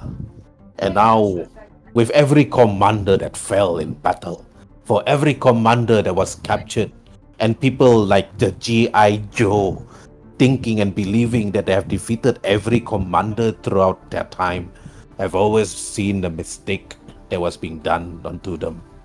But sir, I see that you do have the power to lead, Philip, but the commander have always been shrouded in mystery, and you believe that you could wear the mask? I don't believe I could. I know I could. And who would it be much more qualified? I mean, to the public, I'm just a billionaire, hot-headed playboy philanthropist. I mean, What they the won't fuck? even they won't even, get any ounce of suspicious. I could be So in what? Ibiza enjoying a vacation when the fact is I'm in Ibiza planning an assassination on some beautiful president who happens to be there. I could be in Madrid eating dinner with a businessman when the fact is I'm financing some terrorist hijacking of Spanish Airways. I could be So he's just in evil twin brother. I mean, I What? could be in, I don't know, gee, I could be in Colombia with my beautiful bodyguard here enjoying some rest and relaxation when the fact is, Eris give you the middle finger the moment you said that. Mhm. I could be, in Colombia enjoying some much needed rest and relaxation when the fact is I'm financing Colombian insurgents. I mean, do you see the Oh, difference? I'm hearing everything. Mhm. I mean, Yeah, you're recording everything. Yeah, I mean, Mr. McCullen, do you see the difference between me and Eugene? I'm more qualified than he is by a mile. I mean, his screw up speaks volumes about his future as a leader. I respect the line of Destros, and I respect the fact you've led the organization honorably for all those years, but I think it's high time for a new blood to take over the organization. Don't you agree, Dr. Mindbender and you, Mr. Shoreproof? Alright, roll for persuasion on Mindbender, roll for persuasion on Sureproof. Okay, this is Mindbender. And this here is Shoreproof. Okay, Shoreproof is not convinced, but at least Mindbender is. Mindbender listened to what you said, and after he looks at Ian McCullen. Then he looks at Eugene McCullen. Then he said to Ian. Then Mindbender said to Ian, Master McCullen, he is right, of what he said. Then Sureproof then said, I believe that your words stand true, Philip. But being in many places at the same time does not qualify you to be a great commander. A great commander is someone that could lead. A great commander is someone with great charisma. A great commander is someone that would not cower in battle and runs away. And you are just a man with money. But once you are there in the battlefield with other soldiers, are you able to lead them? I am unsure. Your profile said that you are former military. And yet, you are here also managing a company. But I do not believe that you are the right fit for this. A commander is someone that could actually strike fear to those that globally. But after I listened to what Eugene actually said, Surproof turns to Eugene. I believe that Eugene is a man that should be wearing the cowl of Destro, but bringing peace and not to see death and destruction. I am disappointed in you, Ian. This young man Sureproof and looks to Ian and said he's disappointed. I am disappointed in you, Ian McCullen, to raise a young man like Eugene, and yet he is not strong. He believed that he should actually bring the peace, and yet he speaks like a G.I. Joe. Now, can I respond to everybody here? Mm-hmm. Look, I can already tell you all want power for yourself. I mean, you're putting it out there, forthright, like outright. You're discounting everything that I've got to say. I don't have to be a leader myself. I just want the right person to be up there, looking after this whole organization, this whole corporation. Hell, it doesn't even have to be me. It could be Candyman for all we know. But look, if you're just discounting me, and only me, and what, trying to put yourselves up, are you doing it for yourselves? Are you doing it for or are you doing it for a bigger cause? Like, what does this corporation, what does this organization mean to you exactly? Is it just something that you take over? Or is it something that you actually want to do something with? Do you believe in the vision? Do you believe in our mission? Do you believe in what our greater goal is? Because I'm all for that. I want to do that. I just do it in a way. I want to do it in a way that, goes through everybody's minds and they just accept it. You don't have to use destruction outright.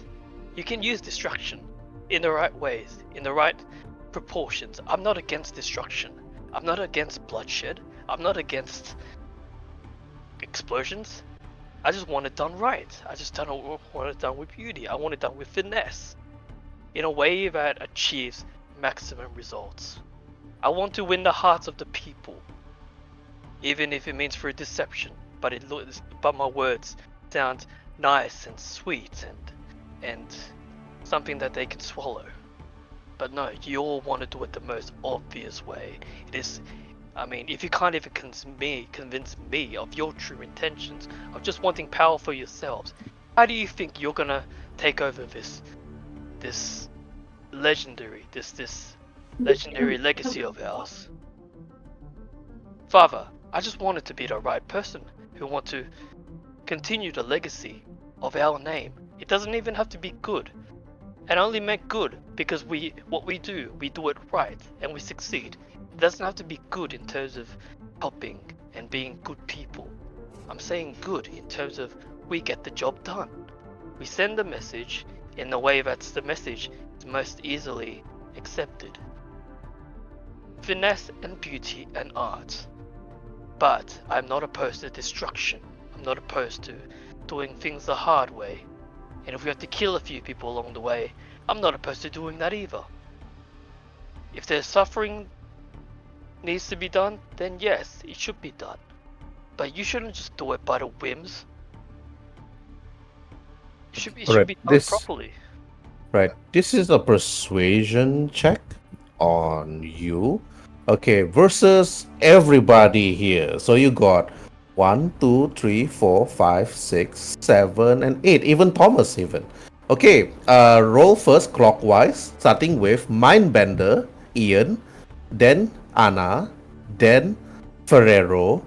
Okay, Ferrero, you need to roll for insight, okay? And then after that, I'm going to roll for Showproof, then Philip, also insight, and then lastly, Benjamin. Okay, roll. Persuasion. So we roll insight, is it? Yeah, you just roll for insight. Start with Mindbender first. Yeah. So it's easier for Herbert to match. Yeah, exactly. Okay, alright. I roll for Mindbender. Okay, you pass against Mindbender. Mindbender, even though his insight score is high, but he listened to what you said, Eugene, and then he speaks out. I believe that a new rule after decades of destruction. I've seen the old Cobra Commander did things. It was different. And I believe a new Destro with a new style of ruling would be needed for this new generation. Don't you think so, Master Ian? Okay, roll for persuasion on Ian, your father, which is harder DC though, because his insight is quite high. Okay. Alright, you lose to Ian McCullen. Ian McCullen looks to you, Eugene. He put both his hands like the guy from Evangelion, looking at you, his eyes sharp. Then he speaks out. My son, the road that you are going to tread into together with your wife, Anna, is going to be a treacherous one. Your enemies, if they know that you have become soft, they will chew you and spit you out. And then what happens to the name of the McCullen? It'll be destroyed. You are the last of the McCullens. If you are to be married and be wed and have children, the next McCullen will need to follow, to be strong And that's what has been doing throughout our many decades or many generations. We create weapons of mass destruction. We sell these weapons to other terrorist organizations throughout the world. Do you believe that the Gulf War itself was made because the US government just simply wanted to invade Iraq? No.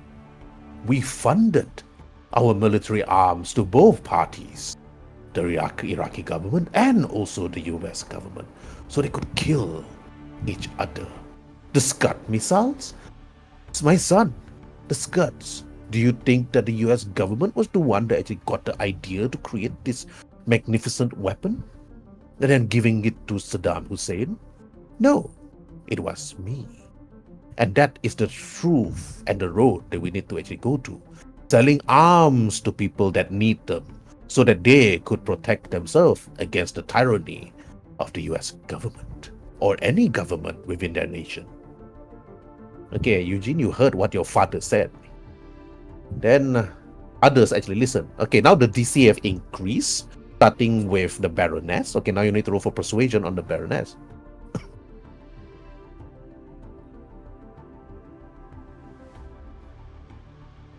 All right.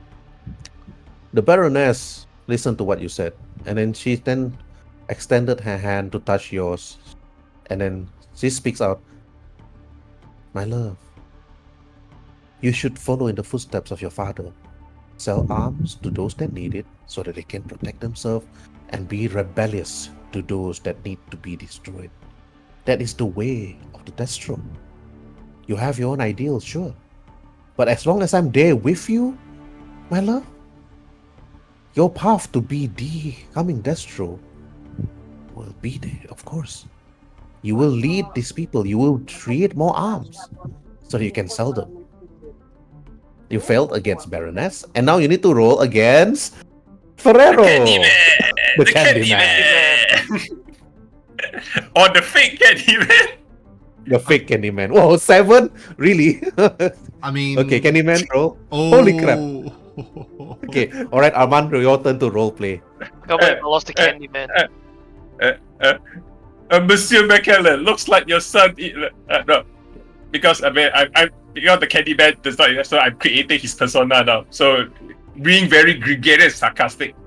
Oh, Monsieur McCullen, looks like your little boy here proposed that we should all just line up to the United Nations and say, hey, you know what? I don't like your club. Let me run the club. Otherwise, I'm just going to blow up the office in New York. That's all, huh? My gosh, these guys. Look, I vote for the Candyman, okay? I vote for the Candyman to be the next leader. You ain't stealing that leadership from Philip Summers. He's the best. Nah. He will make Cobra great again. Make Cobra great again. Cobra's already You great. sounded at that shop, huh? Cobra's already great under my father's leadership. I just wanted to give it a new flavor. But since you guys are so against it, I mean, Right. if you wanted to make Cobra great again, I don't think you should be a leader because it's already great. Okay. When Sureproof remove his helm, he's gonna reveal himself as Donald Trump. Because I am Donald Trump. Make Cobra great again. Great again. Right, okay, no, okay. I'm not giving myself ideas. If I can find a young photo of Donald Trump, I would. Okay, anyway. You never know, huh? Yes. Alright, you failed against Ferrero. Your persuasion failed against Ferrero. Ferrero told Ian McCullen. Ian McCullen just looked at you, and then he's gonna give you the last task. And that's it. Then we're gonna go move to the next scene. Then I'm gonna let Thomas roleplay. Okay. Persuasion check on insight versus Sureproof.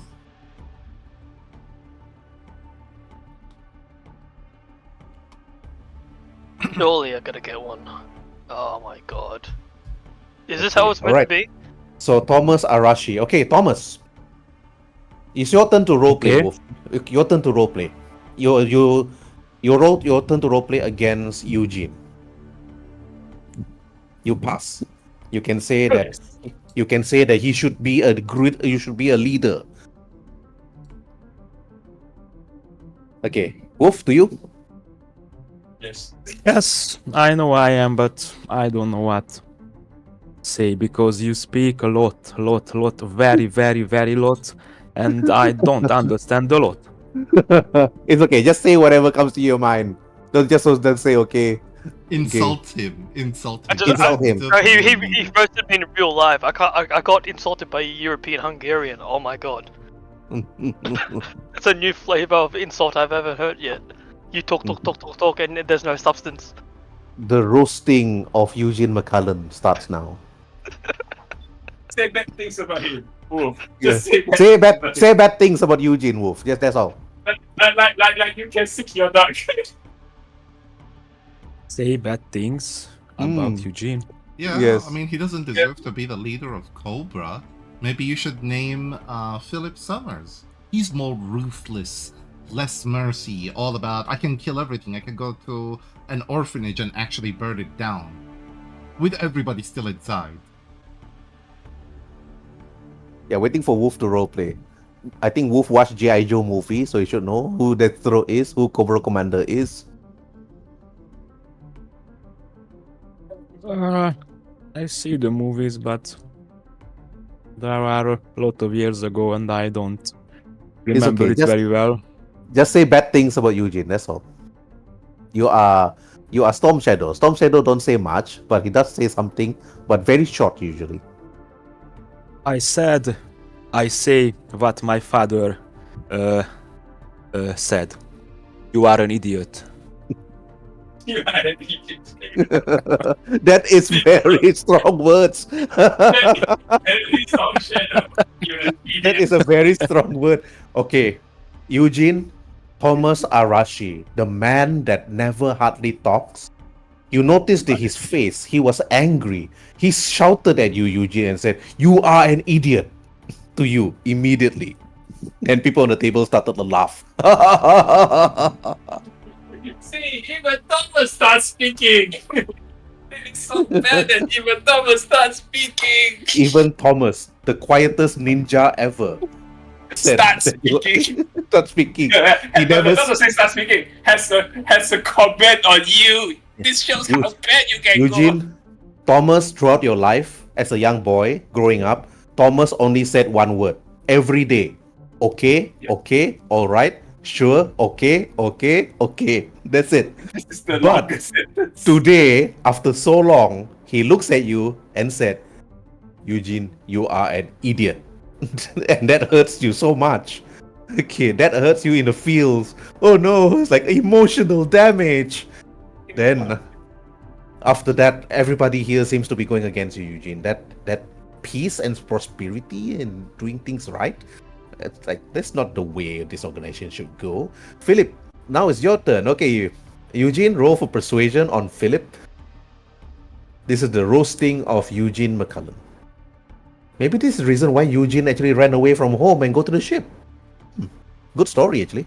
Exactly why. Okay, Philip, you forgot your character. Sorry. Philip. Yeah. Sorry, I need to actually roll insight. Yes, that's why I said change your character name from Cole to Philip. At least that way you will know. Eugene McCullen. Oh, you actually agree? Wow. Uh, You actually agree with Eugene. I'm You need to roleplay this. I'm out of inspiration. That's why I can't roll it. I'll just say You this agree with to- Eugene. I just say this to him. Eugene, my boy, I mean, we all screw up. I would say, yeah, you can lead us for the time being and see how far you'll lead us before you actually screw up. But I will say it here in front of everybody, the moment you screw up, don't blame me if I started plotting your coup and your downfall. Just saying, putting it out here. There will be Alright. no downfall if I never get up in the first place. It doesn't have to be me, like I said. It can be anyone but me. I just got to be the right person.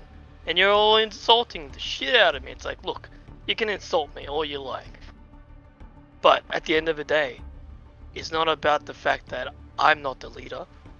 It's the real leader who actually wins the vote tonight. Yeah, which is Whether it is or not. which is anybody here but you. I mean, I'm fine with everybody, but okay, with all the respect to the line of Destros, A new blood is needed. The organization is on life support. We used to appoint kings and control. The reason why it's on life support because Cobra came on losing and lose every single fight from 1982. Okay, by the way, guys, in 1982, GI Joe first started as a cartoon show, so they start losing and losing every single battle. Mm-hmm. Oh, okay. Yeah. Yeah. I just simply I just simply tell them that the organization used to control a country. I mean, heck, we started and funded the 100 Years' War that almost plagued Europe for another 200 years more. We were the reason that the Tsar of Russia ended up on the executioner's, squad. And don't get me started on the whole French Revolution. That one was simply a bet between a couple of fine gentlemen to see if it actually works. I mean, should we even mention who put the Nazi regime in control? I mean, that was our golden age. And now, look at us. Take long good look into the great history of Cobra. What are we reduced? A terrorist financing organization. Then Ian McCullen stops you there. It's all right, Philip. I understand that you actually are together with my son, and you want him to be a great leader like the previous Destro and how I was when I was with other Cobra Commander. And after that, the Mass of Destro is yet to see a proper heir to it. And then after that, then Benjamin Taylor looks to you, Eugene, your good friend, your childhood friend, they grew up with you, beating up young boys, of course. You stood there seeing Benjamin, that skinny Benjamin, beating up young kids. And there's nothing much you could do but stop Benjamin, mostly. You didn't do much of the beating, but you just stood there. You wanted things to change. But when you look at Benjamin, you roll for your persuasion versus his insight. But you got advantage this time on Benjamin. Okay.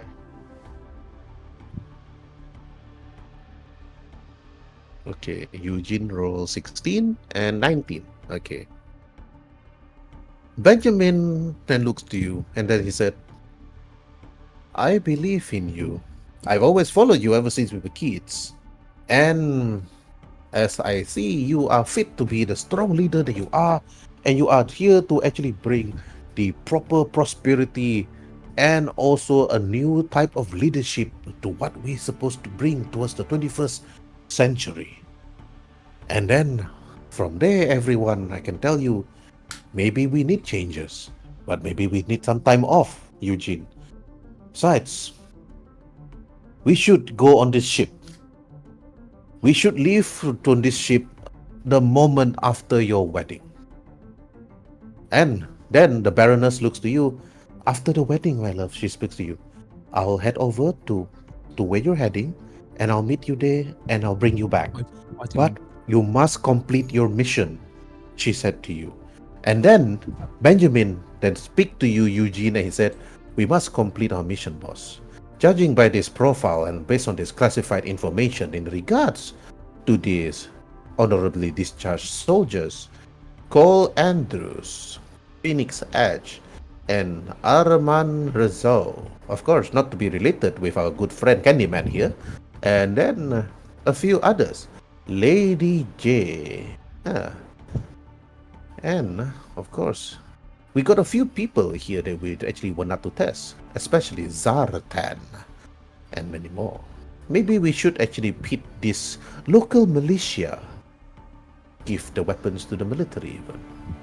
And then that's when Ian McCullen speaks out and said, my son, as currently right now in the Philippines, there are turmoil and unrest. The rebels are going against the Philippine military organization. As we know, we, Destros, are there to actually create the havoc and to make sure that these village people would actually pick up arms, go against the military, and then we sell more weapons this way. But your task is simple, my son. You are to go with a moniker, an alias. I believe, before Ian McCullen could even continue, Eugene, the Baroness then speaks out and said, I believe that you should call yourself Marshall Bale. It is a beautiful name, and you should go as with that. Your passport has been created, of course. And then Benjamin then continued and speaks out. Yes, the passport. Here it is. Your name. Can I moniker. respond to the Baroness? Yeah, you can. Yeah, and I actually grab her hand and being a little bit romantic. It's like, Betty is a beautiful name from a beautiful woman. I'm actually impressed. And I think I've gained a little bit of a liking to you. Maybe our connection will grow stronger as time passes. It will, she speaks out. It will. But you have to do this simple task. I want to see you grow as a great leader and also a great husband. That's what Anna said to you. She looks at you. Then, but if my family were to see you unable to fulfill this simple thing, then we are unable to actually help you more. And I'm unable to call myself as your wife. That's what she speaks. Then Ian McCullen then continued and said, yes, we shall actually proceed with the wedding proceedings of maybe a few days after this. Get yourself acquainted. But Mr. Marshall Bale, Ian McCullen looks to you. Those classified information, you are to play along, of course. You are to play along with Benjamin. You are to play along with your newfound partners during this turmoil, this skirmish that we're going to cause on the island. And Mindbender, during this time, during your attack on this military basis with your charm and charisma, Marshal Bale, I believe that, my son, I believe you could lead these people, these local villagers, to overthrow the Filipino government. I believe in your skills and abilities, my son. You are to bring these people to work together with you. Work with you. There is nothing that James Davis, Armand, Cole Andrews, and Phoenix Ash could do against you. Who are they to think that who you are? You are just a person on a ship, resting, and trying to protect the fellow villagers from the attack of pirates. Of course, the pirates are going to be military personnel. Ian McCullen then actually laughed. What are they to know? Pirates? Soldiers? They make no difference, my son. They are the same. But during this time, if you need me, the weapons stash that we put all over the island for you to use and for you to conquer. If you are able to actually take over the island itself, then we shall use the island as a base of our operation. Then the Baroness then speaks out. We shall call it Cobra Island. And then Mindbender then looks to you, Eugene, and said, do this job. And then there is a particular location that I want you to look into, Mr. Bale. It is a place that's wrought with some sort of stone, with strong radioactive substance to it, which could actually create a personal type of bomb. I'm going to use this, drop it on one of the major cities in the Philippines, blow it up, of course. It's entirely up to you. Once you are there, Mr. Bale, you are to meet me at this particular base location, and you are to give a certain word. You are to say, Hail Cobra. And that's it. Do you understand this, Eugene? Oh, I'm sorry, Mr. Marshall Bale. That's what Mindbender told you, Eugene. You have always been the same, the most unoriginal, unimaginative, and uninspirational person. Hail Cobra. Hail Cobra. Such a boring. And Yes, Showproof then of course. asks you, so what should we do? Then what should we call it if not Hail Cobra? Something other than hail. Something, it's like Heil or something. I don't know. Make something up. Use your brain. Isn't that the same, Hail and Heil? Yes, but does it always have to be in English? The fucking English. The fucking British. We are all English-speaking people here. Of course, for Thomas. I do apologize, Thomas. And Thomas just nods his head and say, okay, that's all.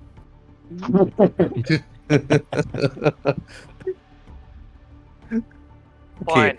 You can have it your way. You can all say hail, Cobra. But And then you after really that- ought to be more imaginative. Then Ian McCullen got up from his chair, being helped by Thomas, and he said, "You may need to pack up soon, my son.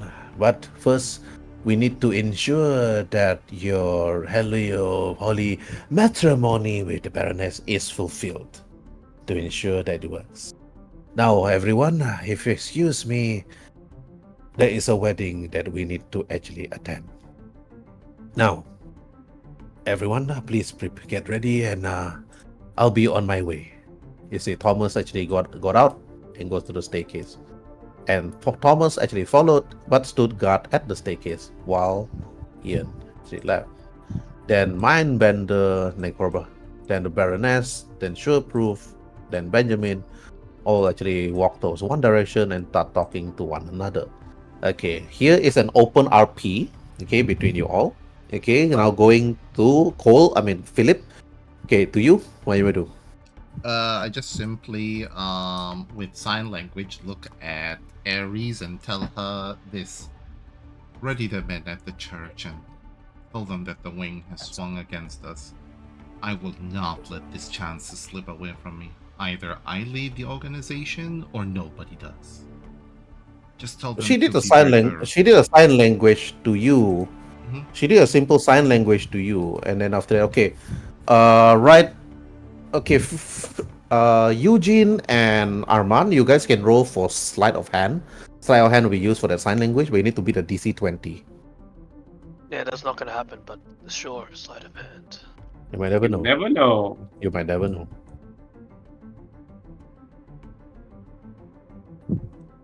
8 and Okay. 12. Right. Nope. I say They not need the to be best, huh? they need to be the 20 to sleight of hand to see the sign language. Mhm. Right. Okay. Aries was telling you, Philip, telling you that we don't have. She did the sign language and said we don't have to follow their orders. Besides, we got other allies and enemies to work with. But your orders will be your orders. That's what she said. I just simply tell her in sign language, it's high time I take over this dying animal and bring it back from death. It's either my way or the highway. Now do as you're told. I thought you can't Then understand that Then language. she did. Then she Language. did. Then she did the sign language to you and said, "This is Destro. We cannot take over. It is a family line. You need to be married to a baroness in order for this bloodline to actually continue." That's what she said. Well, I guess the wedding is gonna be a funeral by the time we're done from it, with whomever's left alive is, not gonna be around. And we can say whatever we wanna say. Very well. See you in the next few days. I'll be heading to my room, and then after that, then she leads you to one of the room where you're resting for the night because you've been driving for miles, and then your security personnel is outside of the castle. Which, Okay, you already roleplayed with Aries. Yeah, Are you gonna roleplay with Ferrero? Are you gonna roleplay with Eugene? That's what I'm asking right now. I'll actually roleplay with the Baroness to try and, win her over to my side and convince That's her. going to be impossible. You won't be able to win against the Baroness. The Baroness always married to a McCullen. Oh, okay. In this case, just ping to me which room I can use. Unless It's okay. It's going to be on the first floor. You just need to if you don't want to roleplay with Ferrero, with Thomas, or Eugene. Oh no. I don't wanna roleplay. I wanna give them time. A bit Okay, hungry, alright. a bit hungry on my part. Alright, then you just move yourself towards the staircase, and then that ends your scene. Alright, okay, Ferrero, now it's your turn. Approach the Baroness. Mhm. And then I take out a chocolate bar. Chocolate, my lady? Don't worry, it's not laced with anything, but it's premium product. Fit for a lady like you. Wait, is he a Candyman? Is he a Candyman? Yeah, the Candyman. Ferrero is the Candyman, but not the original Candyman, of course. Oh, okay. Can I cut in since I'm right there? Or Yeah, he took out the chocolate, gave it to the Baroness. Then that's when you cut in, Eugene. is that you do know he's a Candyman, right? My love. And then after that, So she looks at you and taking said, candy from the candy man? Poison I candy? trust him. I trust him.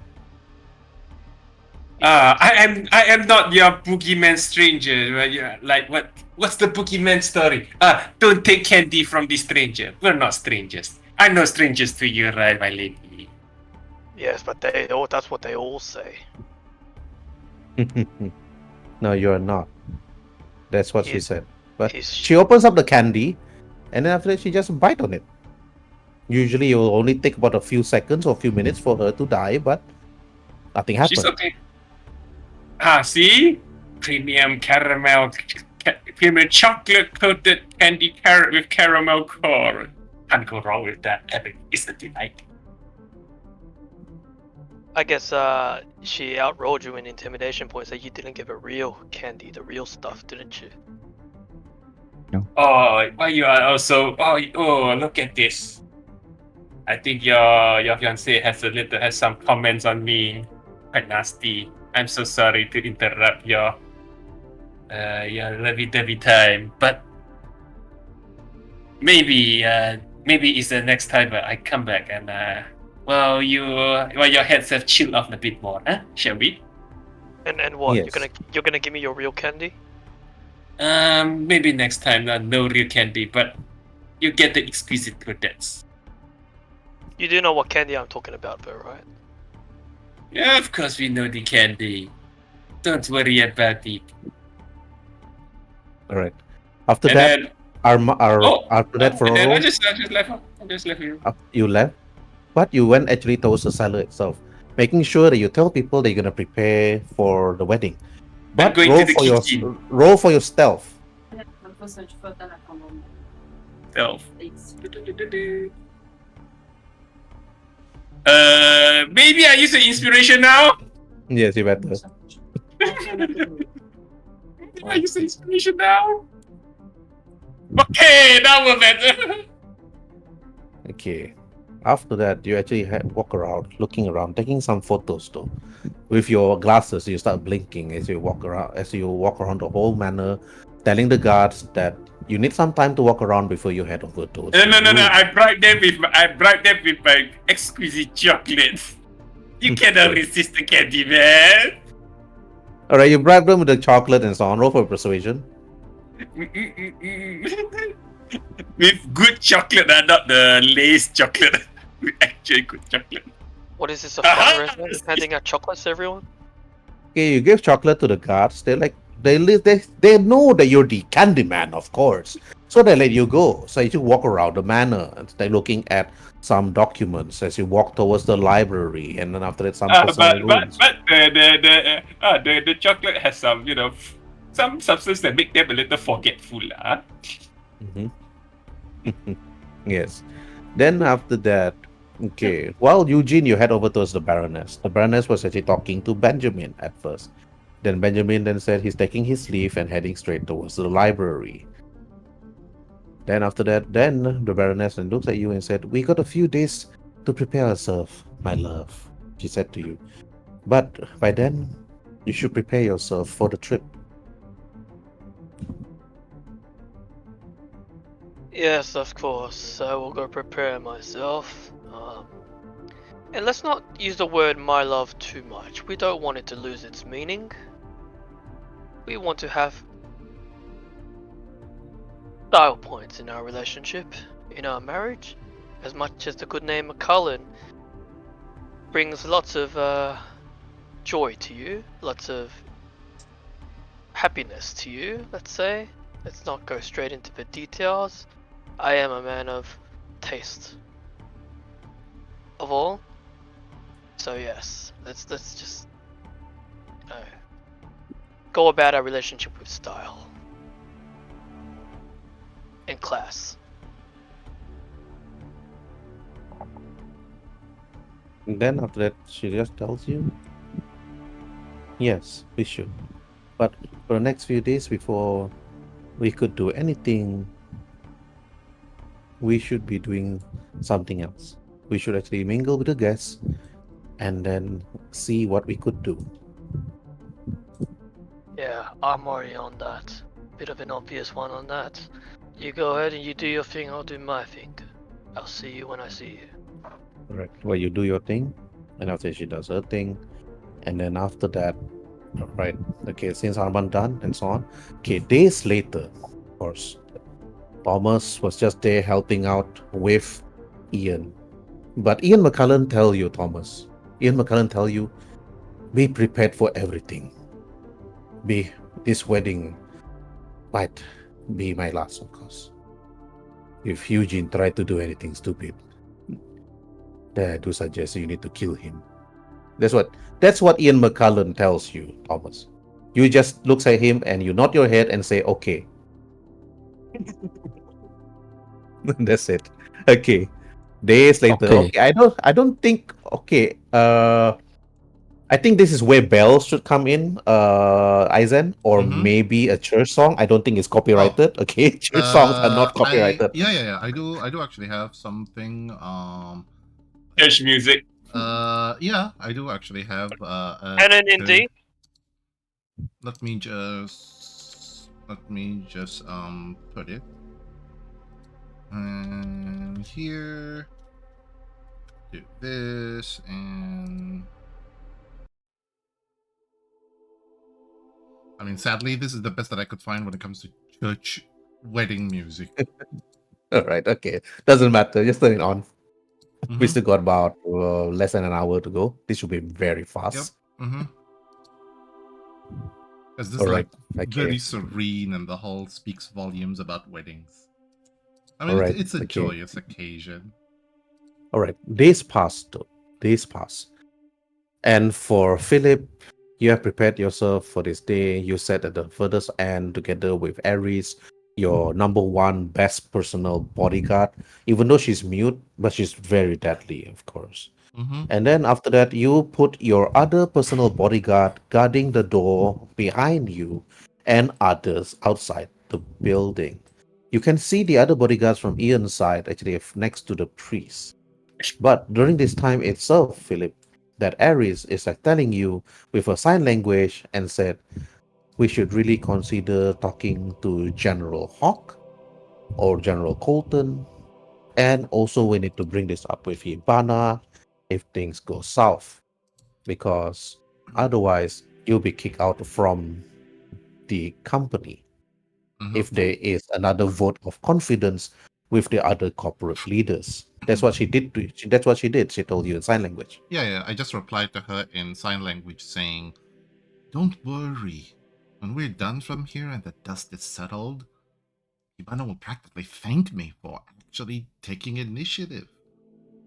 I mean, what's the worst that can happen? We could easily just lie about it and say we were stopping an assassination attempt and things went awry." And then after that, then Ares then do another sign language and looks at you and said, if you are to do this before you go off, you need to say the magic word, which is Yojo, Oh, I to just say that you're with them. That's what she said. yeah, I just say to her, "Don't worry. The magic word here, even you would recognize it as a magic word. Gonna keep it a surprise from you. Just wait and see. And yeah, keep the car warm. We're not gonna be here for All far right. too long." Okay. Meanwhile, Thomas, you went to the cellar, you open up your cupboard, you look at your old costume that you haven't wore for so long. From previous storm shadows up until now, you are the one that carries the Arashakagi name. But you just took your shurikens and also your katana. And then after that, just prepare yourself within the room. And then you look at the professions at the wedding from within, while Master Ian sat there looking at his son's wedding. And then meanwhile, Armand, you sat there with other people. When you look at them, many of them are corporate or many of them are actually VPs, vice presidents from many different companies. Oh, Hmm. offer them a chocolate. Okay. You offered each of them a chocolate before they could do. But No, these are maybe. You know what? Maybe the dog is a chocolate. you see many of them though. VPs or soon to be VPs.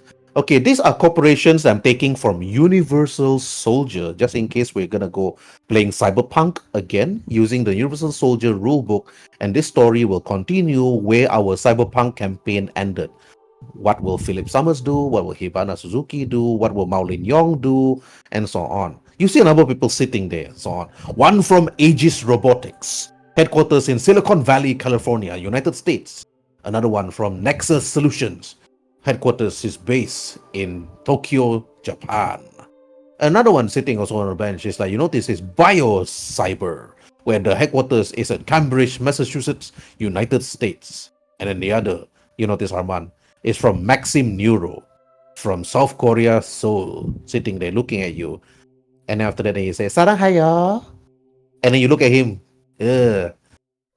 Then another one is called Helix, from Florida Keys, Florida, United States, specialization in cryogenics. And then lastly, synthetics, starting to go into the synthetic, it's like organization, but they're still learning. And then this one is in Ottawa, Ontario, Canada. All are VPs though, working on. Then this synthetic is actually working on lifelike prosthetics, still in their beginning stage, but so on. Yes, you notice too, the original Philip Summers is there looking at Eugene. Uh-huh. I was like, But this that guy voice is familiar. but this guy is not called Philip Summers. This guy is called Summers his Philip. name. Wait, Summers No, Philip. no. His name is Zars. Let's give him Zars, okay? Zars, like, yeah, Eugene, you can do it. That's what he said. What? I'm not Make it the insulted. for all over again. You can do it. Yes, this man. You can this do man it, run! Eugene, Run, you you can notice do this. Run! You notice one of your really, really, really old buddies. That's, you only know him as Zars though. That's just a nickname. That's just a moniker. He tells you, you can do it, Eugene. I knew you can do it. I knew you can back a beautiful woman. But after that, the priest then said, all right, let us continue. And then after that, the priest then speaks out. All right, okay, Eugene and Anna. We have to. So now let us actually humbly invoke the God's blessings upon this bride, Anna, and the groom, Eugene McCullen. That is, in his kindness, there he may favor with his help those on whom he has bestowed the sacrament of matrimony. Eugene, you see your father smiling, sitting there on the bench looking at you, tears coming from his cheek.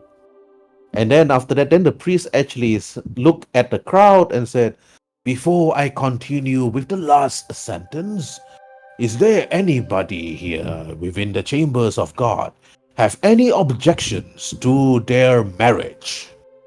You I'm are gonna an pull out- idiot. I will pull out my pistol. You are an idiot. I dare. You are an idiot. Okay, you're an exception. I just like stand up, buttoning my shirt, and say, I do have an objection, priest, because unfortunately, I think we're having the wrong occasion. We're not having a wedding where people are happy. We're having a funeral where everybody's dead. Then someone And kick then him out. Then the priest looks surprised. What? And then after that, okay, roll for initiative. What, everyone or just me? Okay, all right, Philip, you can take out your gun and start shooting and run off.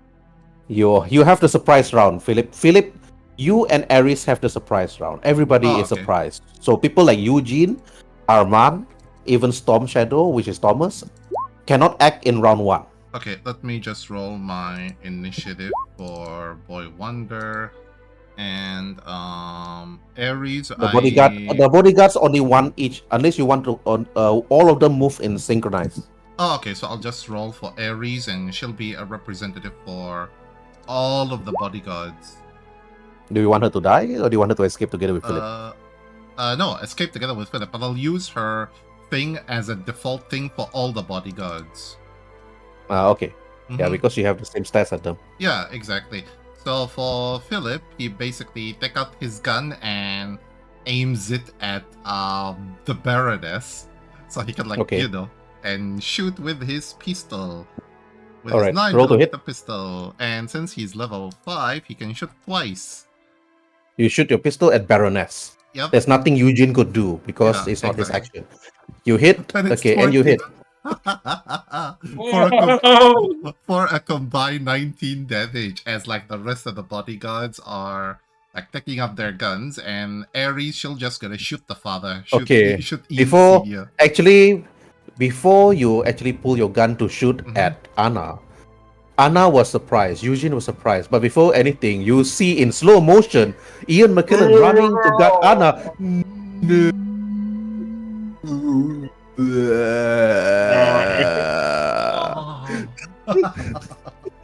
The music fits the whole like Red Wedding situation, where there's like a mix of sadness, betrayal, and you name it. Okay, Eugene, you notice that Philip Summers took his pistol, his 9mm pistol, pointing it at Anna. Anna was shocked, but before the bullets could hit her, the bullets actually hit your father. And your father got shot twice in the chest, and he fall down, slump on the floor, bleeding. And then roll for your wisdom saving throw, Philip. Okay. Philip. Oh, sorry. Now no. I'm confused. Yeah, Eugene. exactly, Eugene. Wisdom saving throw. Okay. Even the DM is confused. All right, you're not stunned. Okay, you're not frightened. You got back your composure. You turn to look, but it's not your action yet. You don't have any weapons, but you know this church so well. This is your family church. Okay, behind the counter of this altar is a number of weapons, like machine guns, rockets, and so on, and many more, just in case anybody tried to attack this church. But you never expected that somebody your father trusted actually attacked you and wanted to kill you and Anna during this wedding. Armand, you can't act. Okay, now it's Ariston. Ares basically takes out her gun and shoot at Eugene, aka Marshall Bale, and she will be using her her concealed pistol and shoots twice at him. Oh shit! Oh shit! Oh shit! All right, okay. Should be. Russell Bale, you got hit for a total of 17 HP damage. Oh.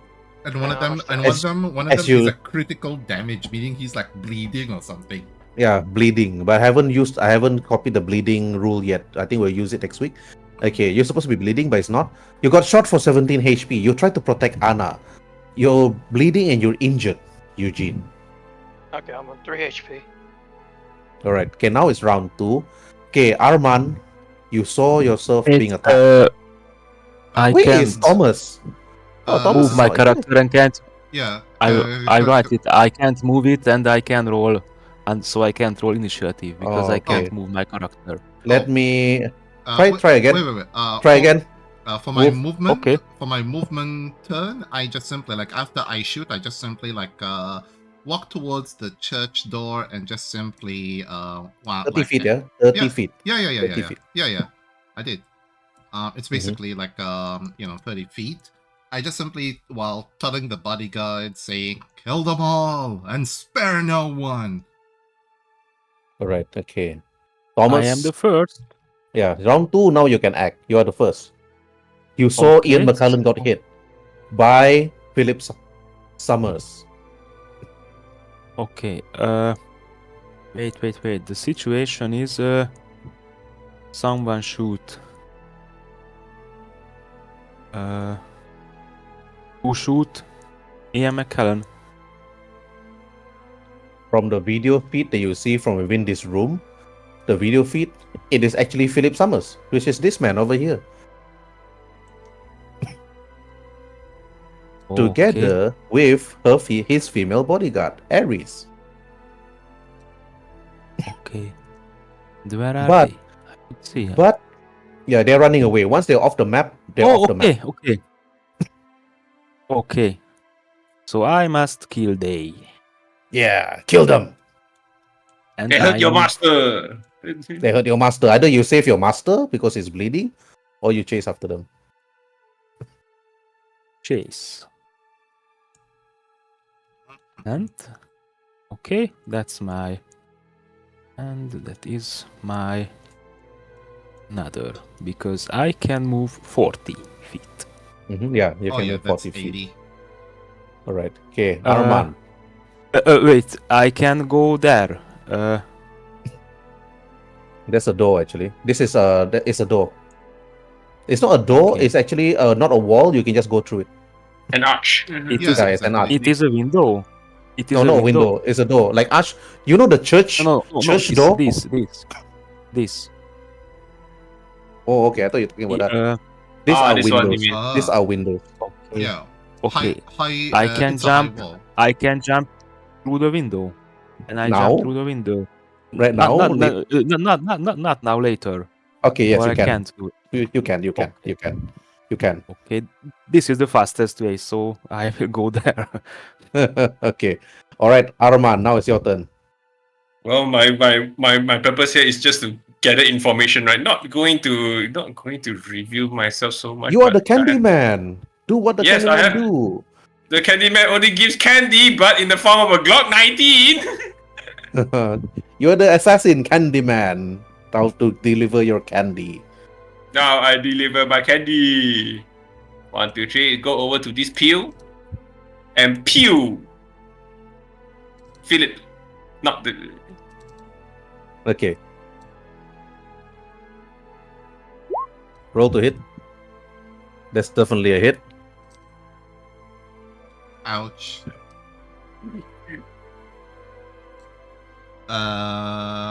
Oh yeah, definitely. That's definitely a hit against mine. And my guy here, wait, what's his total HP? Do you know your bodyguard got a special skill? You should read your bodyguard special skill before you act on something. Oh, okay. Let me read Ares' bodyguard. Ares' character sheet, I mean. Ares' character sheet. Oh yeah, because he uses the same character sheet as the rest.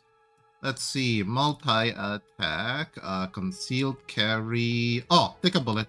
When an ally, yep, she definitely does that. She takes the hit on my behalf. Yep. Yeah, she takes the bullet instead. Yep. Any of your bodyguard can take the bullet, but these guys are supposed to kill everybody in the church. Oh, definitely. Which Okay. is why, like, Ares You and Ares are supposed to escape in the car, in the vehicle, outside the map. Once you're off the map, you drive away, and that's it. Head to the nearest helicopter, while the rest of the bodyguards kill everyone. Exactly. Exactly. Okay. Armand, you took your gun, you shoot. But Ares actually jumped in front and got shot, pop, for that damage instead. Okay. Now, but Ares is tough. She's a very tough bodyguard. Okay, reduce her HP accordingly. Okay, I'll just use the regular bodyguard HP for her, and that would be okay. Let me just put it here nicely. 50 shit, 59, 59, save, and -7, and yep, done. Alright, okay. Armand, you already moved to cover. Okay.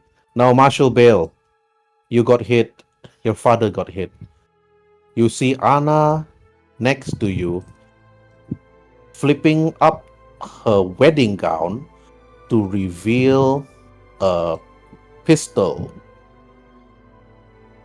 After that, okay, wait. Can I jump behind this stand thing and then grab a rocket Altar. launcher from Altar. the altar? Yeah, I'm gonna go behind the altar. Using my athletics. I don't know.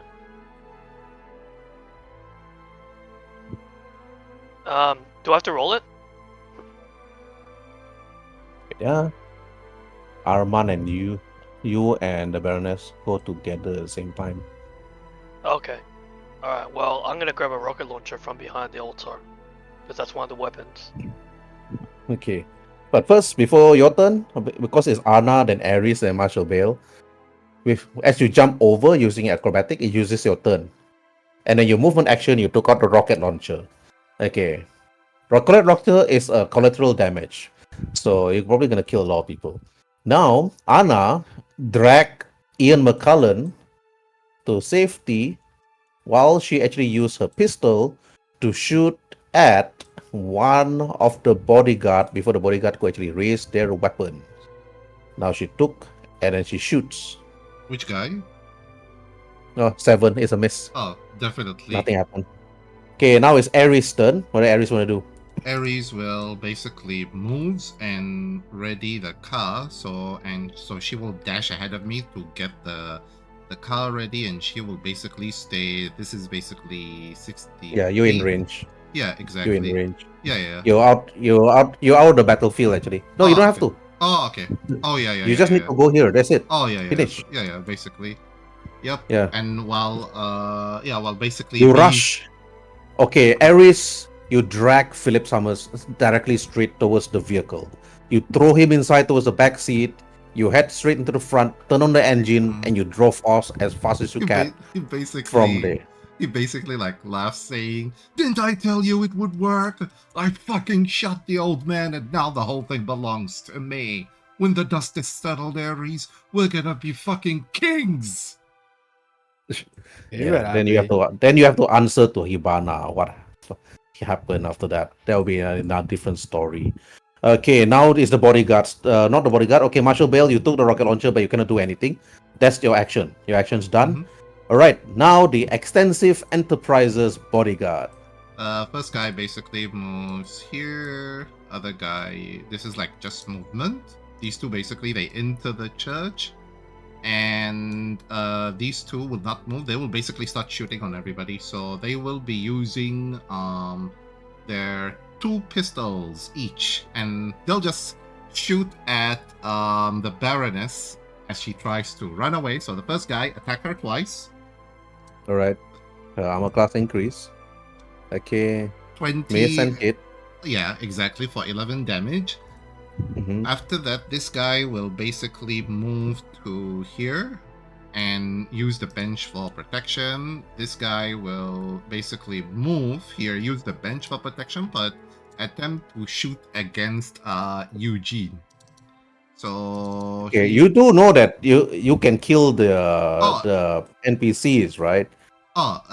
It'll be the job of the other two. The other two who entered will shoot the NPCs. I'm on the cover, like in terms of like. Yeah, you're heavy cover. You're heavy cover. I mean, you literally need a net 20 on this one. In that case, I'll shoot this guy. I'll shoot this guy and this guy next to him. 1 bullet each. All right. Okay. 1 attack each. So first guy. They start to run away. No. Got hit. Exactly. Died. And now the second guy. He wanted to run away. No, don't shoot me. Then you shoot him. Yep. And exactly. Before he could reach the hall, he falls and dies. And the other 2 who entered, one of them will attack this guy. He tried to run. And this guy will be attacking. 1 attack. He falls and dies. This one. Exactly. And with his second attack, he will kill this guy. Try to run towards Storm Shadow. And oh, he didn't die. 4 HP only. He got injured. Exactly. Thomas, this man runs towards you and falls on the floor, bleeding. He's one of Ian McCullen's executive. He's one of the people who actually working for the company that's actually helping with Ian McCullen. And he fall, but he's almost dead or injured. Okay, now is round 3. Wait, the last bodyguard. The last bodyguard. Yeah, okay. Last bodyguard will attack this guy here with 1 attack, and then Benjamin with the other attack. So Benjamin runs. First guy dead, and now Benjamin. Benjamin has plot armor. You can't kill him. He got plot armor. He got plot armor. Yeah, I auto miss anyway. Misses. Yeah, I auto miss anyway. So yeah, the guards actually run though. The security guards. Yeah, exactly. It's like okay. They shoot at both of you. Let me roll to hit. Eugene also has plot armor. Just saying. Yeah, Eugene also has plot armor. Okay. All right. Candyman. Even Baroness also. Baroness also got armor. The one that don't have plot armor is Ian McCullen, and this guards over here and the civilian. Zars is like running away. Ah. All right, these Why guards shoot at these two Why are you guards. defending my character? Mhm. Okay, shooting at this one over here. Okay. Okay, let me roll to hit. Okay, and misses. Okay. Yeah, these guys are level one guards, not as strong as the current guard right now. Mhm. I did not Okay, hire now goblins for security guards. Far out. okay, round 4. Okay, Thomas, your turn. Round 4. Where is round 3? Round 4. It's your Okay. turn. Yeah, it's your turn now. Round 3. Round 3. Okay. Yeah, round 3. Move there, and use my bonus section to move Here. there. Yeah. And here, and attack this guy with my sword. Ooh, okay. With your what? Okay. Sword. Oh, sword. Ah, that makes sense. Storm Shadow. And okay. And use my sword with two-handed. Okay. Oh. Whoa. Dead. Like this guy Not is dead. Oh, okay. Dead. 13. You want them to die? Oh no. Dead. I'll just minus the total, which is 13. Minus 13. The guy basically takes a very strong hit, but he's like, "You're gonna be dead soon, buddy." Okay, any more? Okay, I already used bonus to move, so two-handed, and that's about it. Round Mhm. 5. Okay, now it's Armand's Okay. turn. Wait. Huh? Is he alive? Yeah, Yeah, still alive. Because I've got second attack because I am level 5. Okay, Oh, yeah. yeah. I was like thinking why you're only attacking once. Okay, Yeah, roll again. exactly. Okay, so I attack again. Ooh. This one is AC is 16. 17. AC is 17, so yeah, it's a miss. AC Ouch. 17. So, Yeah, he dodges it. AC 17 is good. Mm-hmm. Yeah, Okay. they are trained bodyguards. These are not your normal Okay. bodyguards, Thomas. The moment you fought them, you swing your sword, they manage to dodge it. These are not your regular bodyguards. They are trained military soldiers.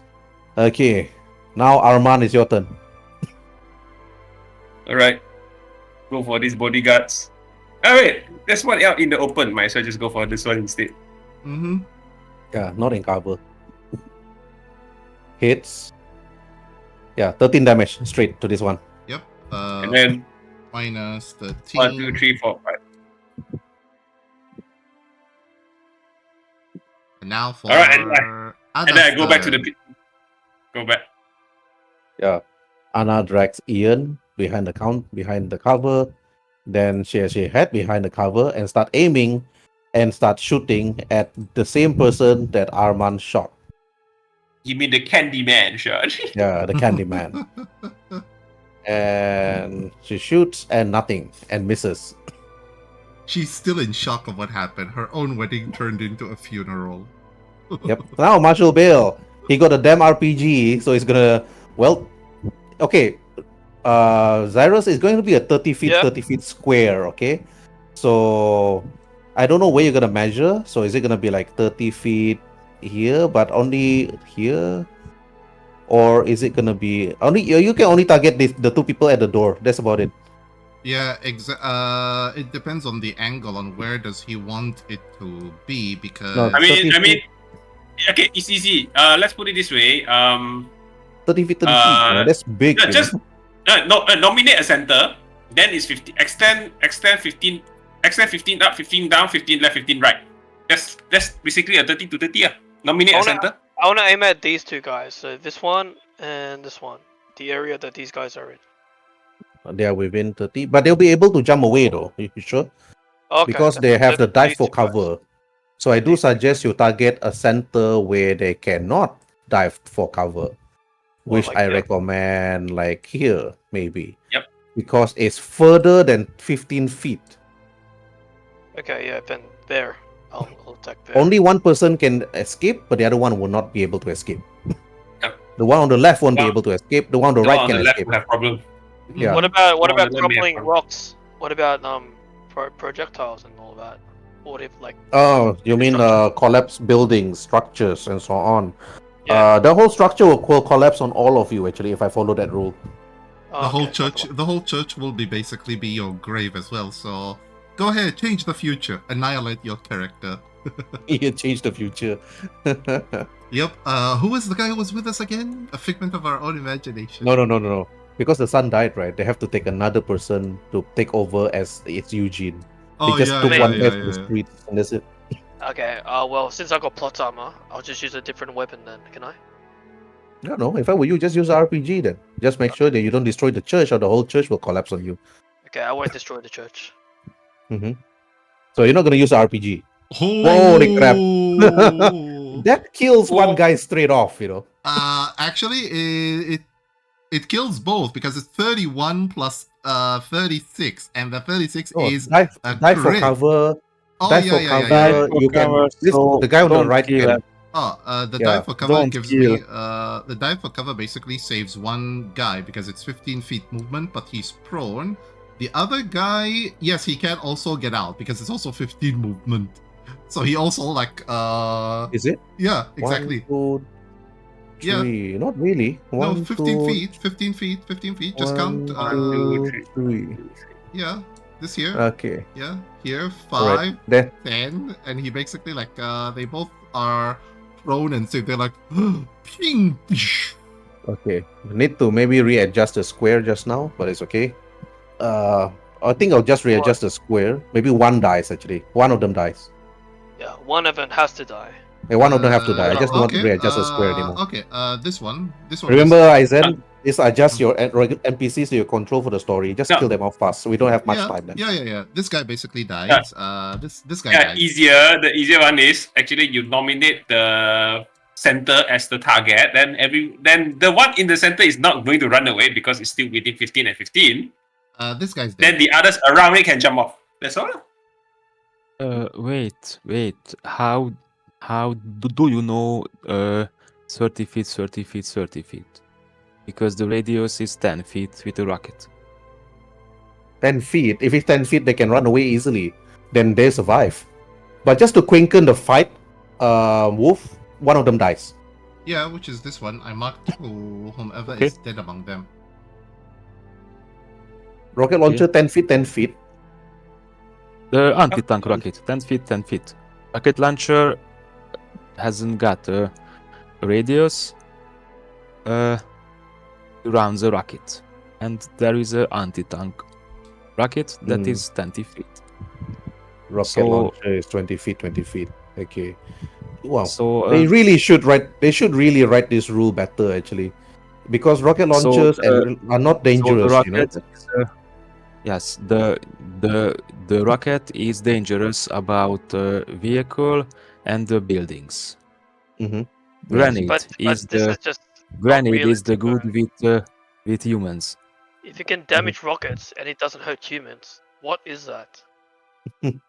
It's the rule book. How it's written, actually, Cyrus, that the radius of the blast is very short. When they wrote the rule, right, they only give it 20 feet, 20 feet, or 10 feet by 10 feet.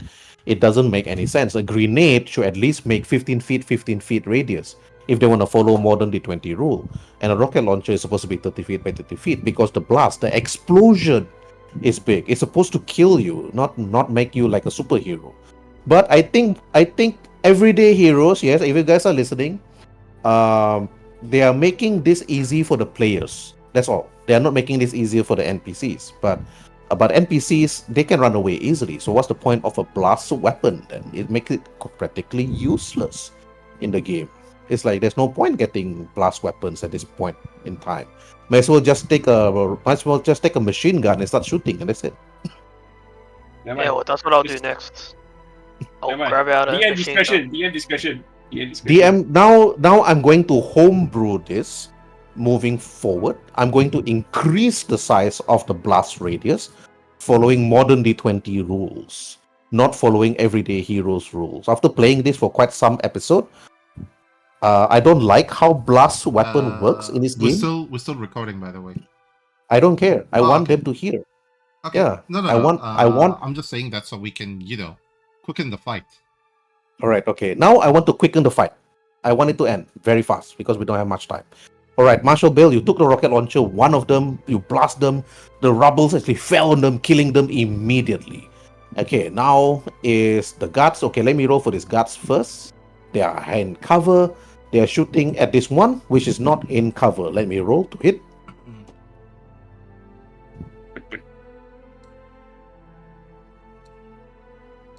Okay, right. Actually, you should have targeted the one next to him, but yeah. Which one? This one, right? He's prone. Oh yeah, prone. Yeah, I can hit this guy actually. Okay, one hit, 11 HP damage. Okay, against who? And then after that, another one shooting at the same guy. Okay, another hit for 8 HP damage for a total of 19. For both or for like 11 for one and 8 for the other? No, I already ping it. Oh, Same okay. person. Oh, okay. Same person. Oh, yeah. Minus 11. Okay, yeah, got it. Yep. Okay.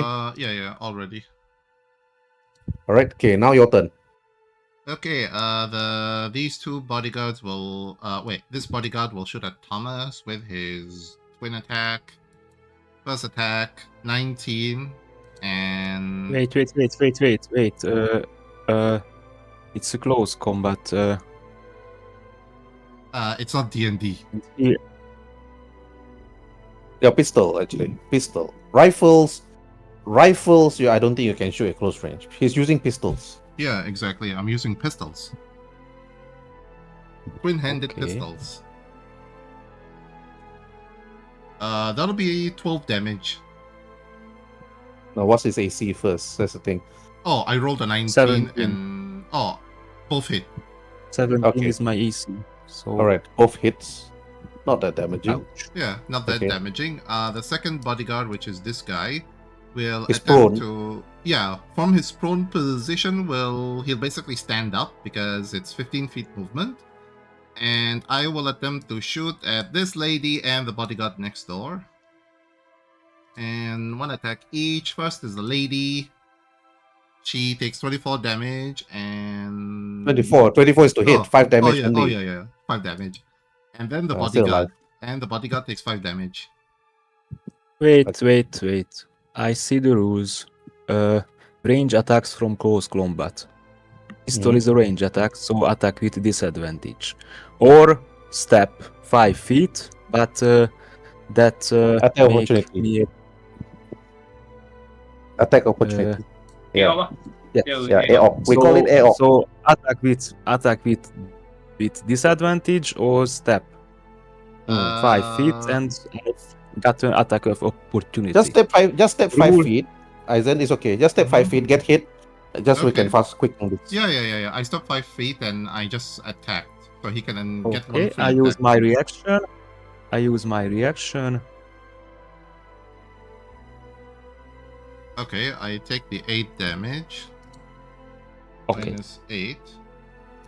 And Now I damage 12. Okay. my last bodyguard will basically shoot at the running away lady and one at you. First is at the lady, as I cannot allow the lady, and she takes 11 damage on top of the 5 that she took from earlier. Then she falls and then she dies and she bleeds Yep. to death. And the last attack would be at Thomas, and he takes 11 damage. Thomas. Okay, 11. 12 and 11. Yep, 12 and 11. And I've got 5 HP. Okay. no problem. Mm-hmm. Yeah. Okay. And That is a it. problem. Yeah. That'll be the end of my turn. All of the bodyguards have, stopped. I don't need to move. All right. Okay. Round 4. Thomas, your turn. Okay. I move there. Attack. He is the injured guy. Yeah, it's injured. Yeah. Okay. I attack it. Hits. I use the special ability of this guy since his friend is within 5 feet and he basically moves in and takes the hit on his behalf. So a -8 from the other guy. Second attack. Okay. I use the second attack with the injured. Oh, Hits okay. also. That Yeah, is eight. Another yeah, 8 damage. definitely. And I use my bonus action Bonus to make an action. attack. Okay, good. To make an unarmed attack. That one is a And- miss. Miss. Yeah, Miss. yeah, Miss. yeah. Yes. That Okay. that one is definitely a miss. Okay. And, Alright. and this round, I think I will be deaf. Okay, Thomas, your turn. No! Shoot this guy instead.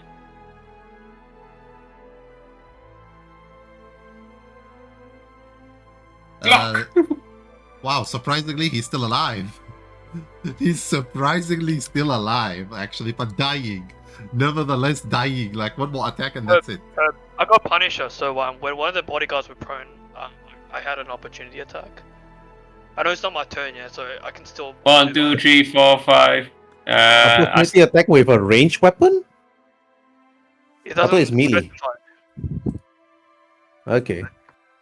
Yeah. So Alright. when I Let me stand see. up from prone, yeah, when adjacent opponent makes a switch, yeah, adjacent. Yeah, adjacent, Um, as in next door, not like far away. I also was happy until I read the word adjacent. I'm like, dang. Yeah, Alright. adjacent. No worries then. Mm-hmm. I shot and move. Let's go. Alright, okay, Anna shoots at this one over here. Dying fellow. Same. Rolling to hit. I wonder if she have extra attack. Never really checked. Free running, perfect throw, engade, precision, talent, trick, blah blah blah. The Okay. charming hero, the charming hero duelist. Sadly, I think they don't have second attack as a duelist. Okay. Definitely the guy's dead. Definitely the guy's dead. Nah, she misses. She got a 9. Yeah. I saw the 11. I saw the 11. I mistook it for like a 19. Okay, no second attack. Okay, Marshall Bale, your turn. Okay, Yeah. wait. So Let me roll for Father. Benjamin. No, for the Benjamin. Father can't do anything. He's hiding. Oh, okay. Okay, Benjamin actually picks up a weapon, and then after that shoots. She's going to use the same stats as also with the Baroness stats. I forgot something. He's prone. No, not prone. The other guy was prone and he stood up. Oh, okay. Okay. Yeah. The guy stood up long time ago. No, even Misses. Nope. Misses. That's it. Okay, Marshall Bale, your turn. Yep, this time I picked up a sniper rifle from behind the altar, Mm-hmm. and I'm gonna shoot at this guy.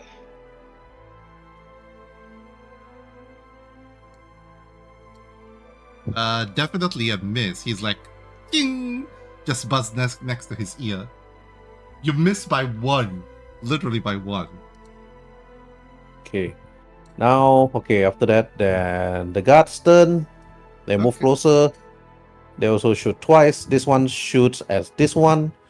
Okay, they have the same stats. Rolling to hit. Okay, let me see. Okay, 18 and 19. Okay, 11 and 12. Is it a hit? Yeah, it's a hit. Oh, He's dead. Yeah, definitely. This guy is dead. I don't need to take the hit on his behalf because he's dead Next. either way. This one shoots at this one over here. Same stat. Let me roll for Mhm. twice. Okay, rolling to hit.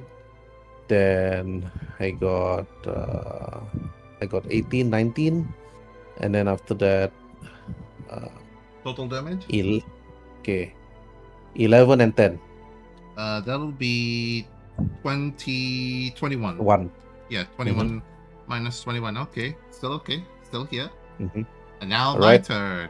Okay, this guy, since he saw his friend die, he's gonna blast Thomas to oblivion.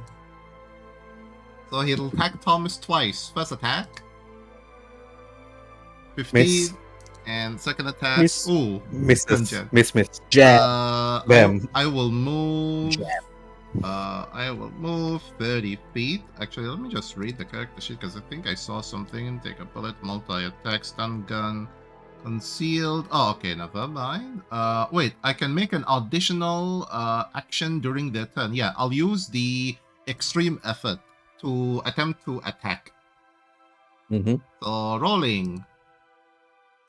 Miss. And Miss. Extreme effort. oh, 19. Extreme attack only Extreme once. Only once. Only okay. one. Oh, okay. If it's Only only one. one. Oh, I thought it works with multi-attack. In that case, yeah. Miss. This guy will shoot at Thomas. So first attack. Okay. I'm surprised they all want to shoot at Thomas, not shoot at the guards. Your task is supposed to shoot at these people, actually. Yeah, I mean 19, and I got an 11. A 10. Okay. Then you hit on this one, actually. No, And this what is, no. Both attacks are on Thomas because he's the bigger threat now. Okay. Wait, what is the Damage is the 10. last one attack is? Yeah. The Okay, I would like to use. No. Mhm. I would like to use my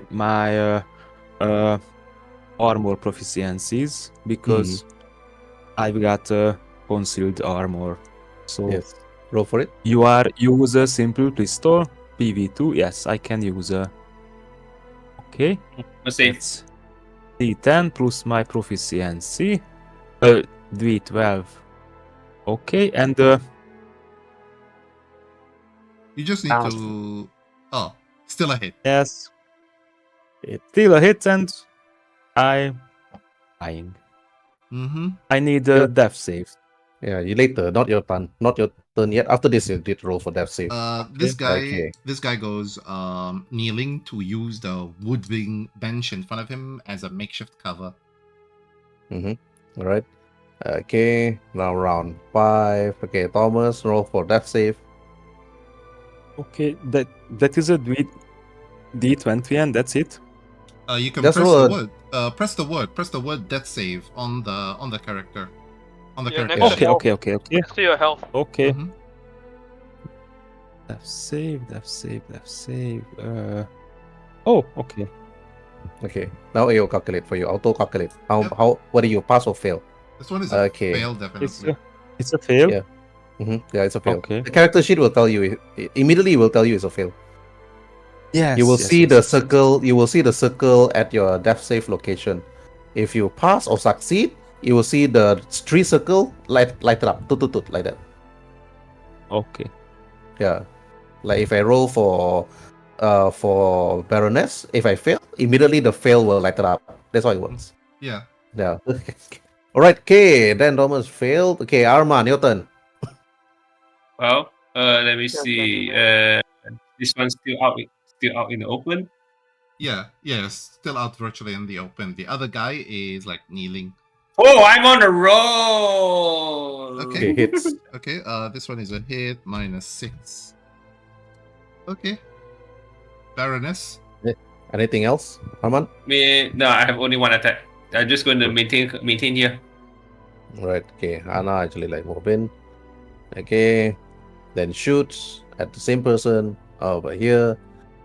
Okay, rolling to hit. She's using a pistol.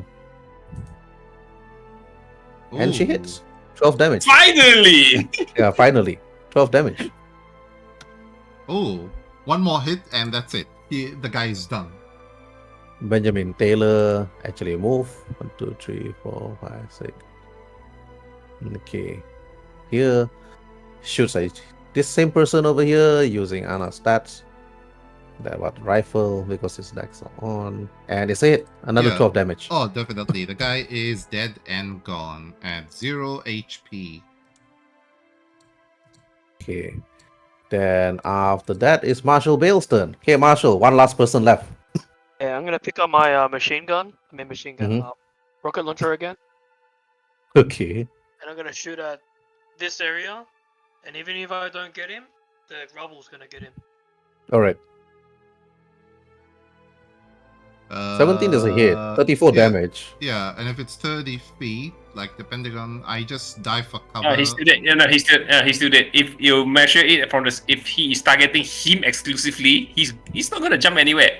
Actually, Okay. even I can actually survive this. I can actually No, blast, survive this. blast, This is Yeah. blast a- radius probably destroy the cover. Yeah, yeah, I can. No, it's 34 damage. I can actually survive it. I can actually Yeah, yeah, tank, 34 damage. tank it. Like the Yeah. I said guy. 34. Yeah, Because pretty sure your armor's like 17 because I got 16 before and that didn't hit. yeah, Yeah, it's a hit. It's just It's a hit. 59 minus 34. That's yeah, exactly. So the guy can actually tank it. He's like, it. shit. Yeah, you can tank he, it. he just like flipped the seat, and the seat took most of the hit, but he still got hit anyway. He's like half singed, half like the glasses are on fire and whatnot. He's like, fuck. Is there like bleeding or burning damage? Nope. Collateral? Rocket launcher have their own properties, but they only have restricted and two-handed. But that's about it. Okay, Molotov cocktail will do something, but this one shoots at you twice. Okay, rolling to hit. Okay, right, rolling 21 and 19. Damage. Both hit. What's the damage? Damage is total 22.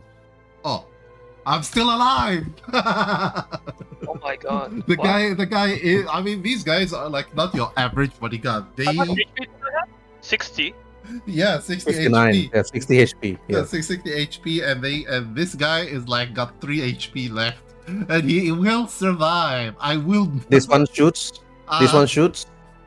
Okay, uh-huh. rolling to hit. I Okay, just wanna kill one miss. Thomas. One miss Uh-huh. and one hit What's the damage? and 8 HP. Oh, Yeah, he's dead. done. Yeah, done. You can't kill Thomas. Thomas has plot armor as well. Yes. Wait, Thomas doesn't exist in the future. No, he does. He's Oh, Storm okay. Shadow. You understand Oh that? yeah. Anyways, after the battle, Baroness quickly ran over towards Thomas and then healed him, bandaged his wounds. And Thomas, you don't have to roll for death saving throw. You're there. You notice that the Baroness is looking up, looking at you, and then she said to you straight, Thomas, "You're not going to die yet, Thomas. Not unless I say so." And then you look up at the Baroness and you said, "Okay." No. I said, you are okay. You are okay. You are okay. Is Ian dead or alive? What's his plot armor? Mhm. Right. Okay, Zars was hiding behind you all this time, Eugene. And he was there like telling you, like, I'm scared. Why am I here? At first I was here and there, but you healed your father's wounds, Eugene. You bandaged his wounds and then you called the ambulance. After a while you heard the ambulance coming. Then after that, after all this, you all actually told the police and what happened. And then during this time, Eugene, your father tells you, you must take the ship and escape. And then after that, he asked Benjamin, you must bring my son towards the ship and head towards the Philippines. And with there, only there that his enemies will not follow. And here, I have Thomas to protect me. And then after that, then the Baroness heads over towards your father, Eugene. Then she looks at you and then looks at the father. Once you're gone, my love, we shall continue this, but I will be here to protect your father. Now we have a new enemy that we need to protect ourselves against. And we need to bring this up with the higher up. I'm not too sure why Philip did this, but we need to figure this out. But you must protect yourself, Eugene. And then Benjamin then looks at you, Eugene, and looks at the father.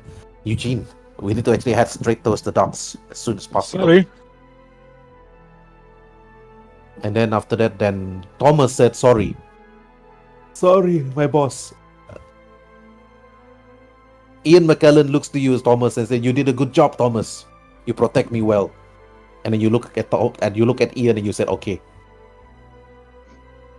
He still says okay after all that. He's got no emotions, this one. He only says okay.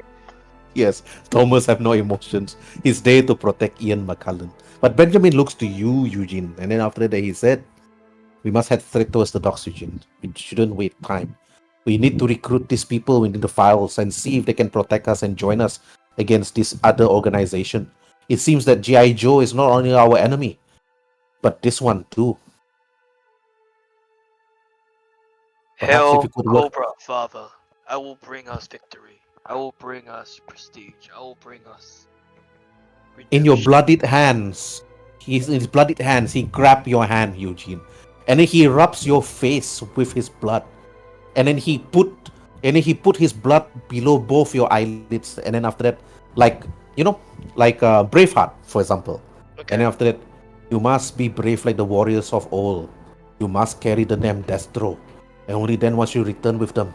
And if they agree, and if they do not, at least I know that you have succeeded, my son, and take over the mantle. It's in my blood, Father. It's in our blood. I will And then always be. and then after that, you look at your father. You look at the Baroness. After that, then you look at Sorry, Candyman. I'm And I'm back. all right, I've okay. I've got a phone call. Oh, okay. I thought you were role playing just now when you said hello. When you said okay. Really, I thought okay. But Sorry, boss. after that, yeah. After that, you took the ship. Days after that, you disguised yourself, Eugene. You took the moniker Marshall Bale, and Benjamin told you on the ship that he have to betray you to work closer and for you to work together with those people in those files. They have not been recruited yet to GI Joe, and neither are they recruited yet to Cobra. It's a choice that they have to make, and it's a your choice that you have to make and persuade with them. It's either you join GI Joe in the end, or you still break up with your father and join Cobra. But who will take the mantle of Destro if that happens? Maybe no one, or a new one will take over. Maybe Sureproof will become Destro. But as you remembered that event, all of you remembered those events. You look at the village itself in front of you, your enemies in front of you. Marshall Bale, you look at James Davis, you look at Armand Rousseau. This is not Candyman, of course. They have the same name, but French people, the Rousseaus are a lot. You can kill 100 Rousseaus, another 100 Rousseaus will take over after that. And that's it. But then again, Marshall Bill, you think to yourself, you need to help these people. You need to work with them to try to tell them to work with you. But is it going to be possible? Because right now, this organization, Cobra, has taken over the island. And then to Cole, you look at your enemies in front of you. You whisper to your words. You whisper to yourself, you mention Cobra. And then after that, James, with your Green Beret training, you see Big Boa and your old friend in the distance. You're not too sure whether you're going to kill them, but you're also not sure whether they're going to kill you. But only next week we'll find out. But next week is most likely going to be Phoenix Ash. Next week is going to be Armand Rousseau's storyline, where all your characters are going to be there. Marshall Bale, Cole, and also James Davis. Because Marshall Bale is now working as an operative, but nobody knows his true moniker. Because right now, Marshall Bale or Eugene McCullen have multiple identities, even. But next week will be the snowy mountains itself, where you all will infiltrate a base to check on and investigate a prototype jet engine that's going to be used by Cobra. And Armand, you're going to be leading James Davis, Cole, and also Eugene McCullen, which will be a different moniker, of course, after that. Of So course, I'll think of one on that day. yes, it's going to be low visibility. There's going to be a chase scene, most likely going to be a vehicle combat on snowmobile, and then after that, then you guys going to shoot back, and so on. So there's 4 and 4. So there's 4 of you. So 2 on 2. One driving, one shooting, and that concludes our episode 9 for this flashback story. As we're going to episode 10 next week.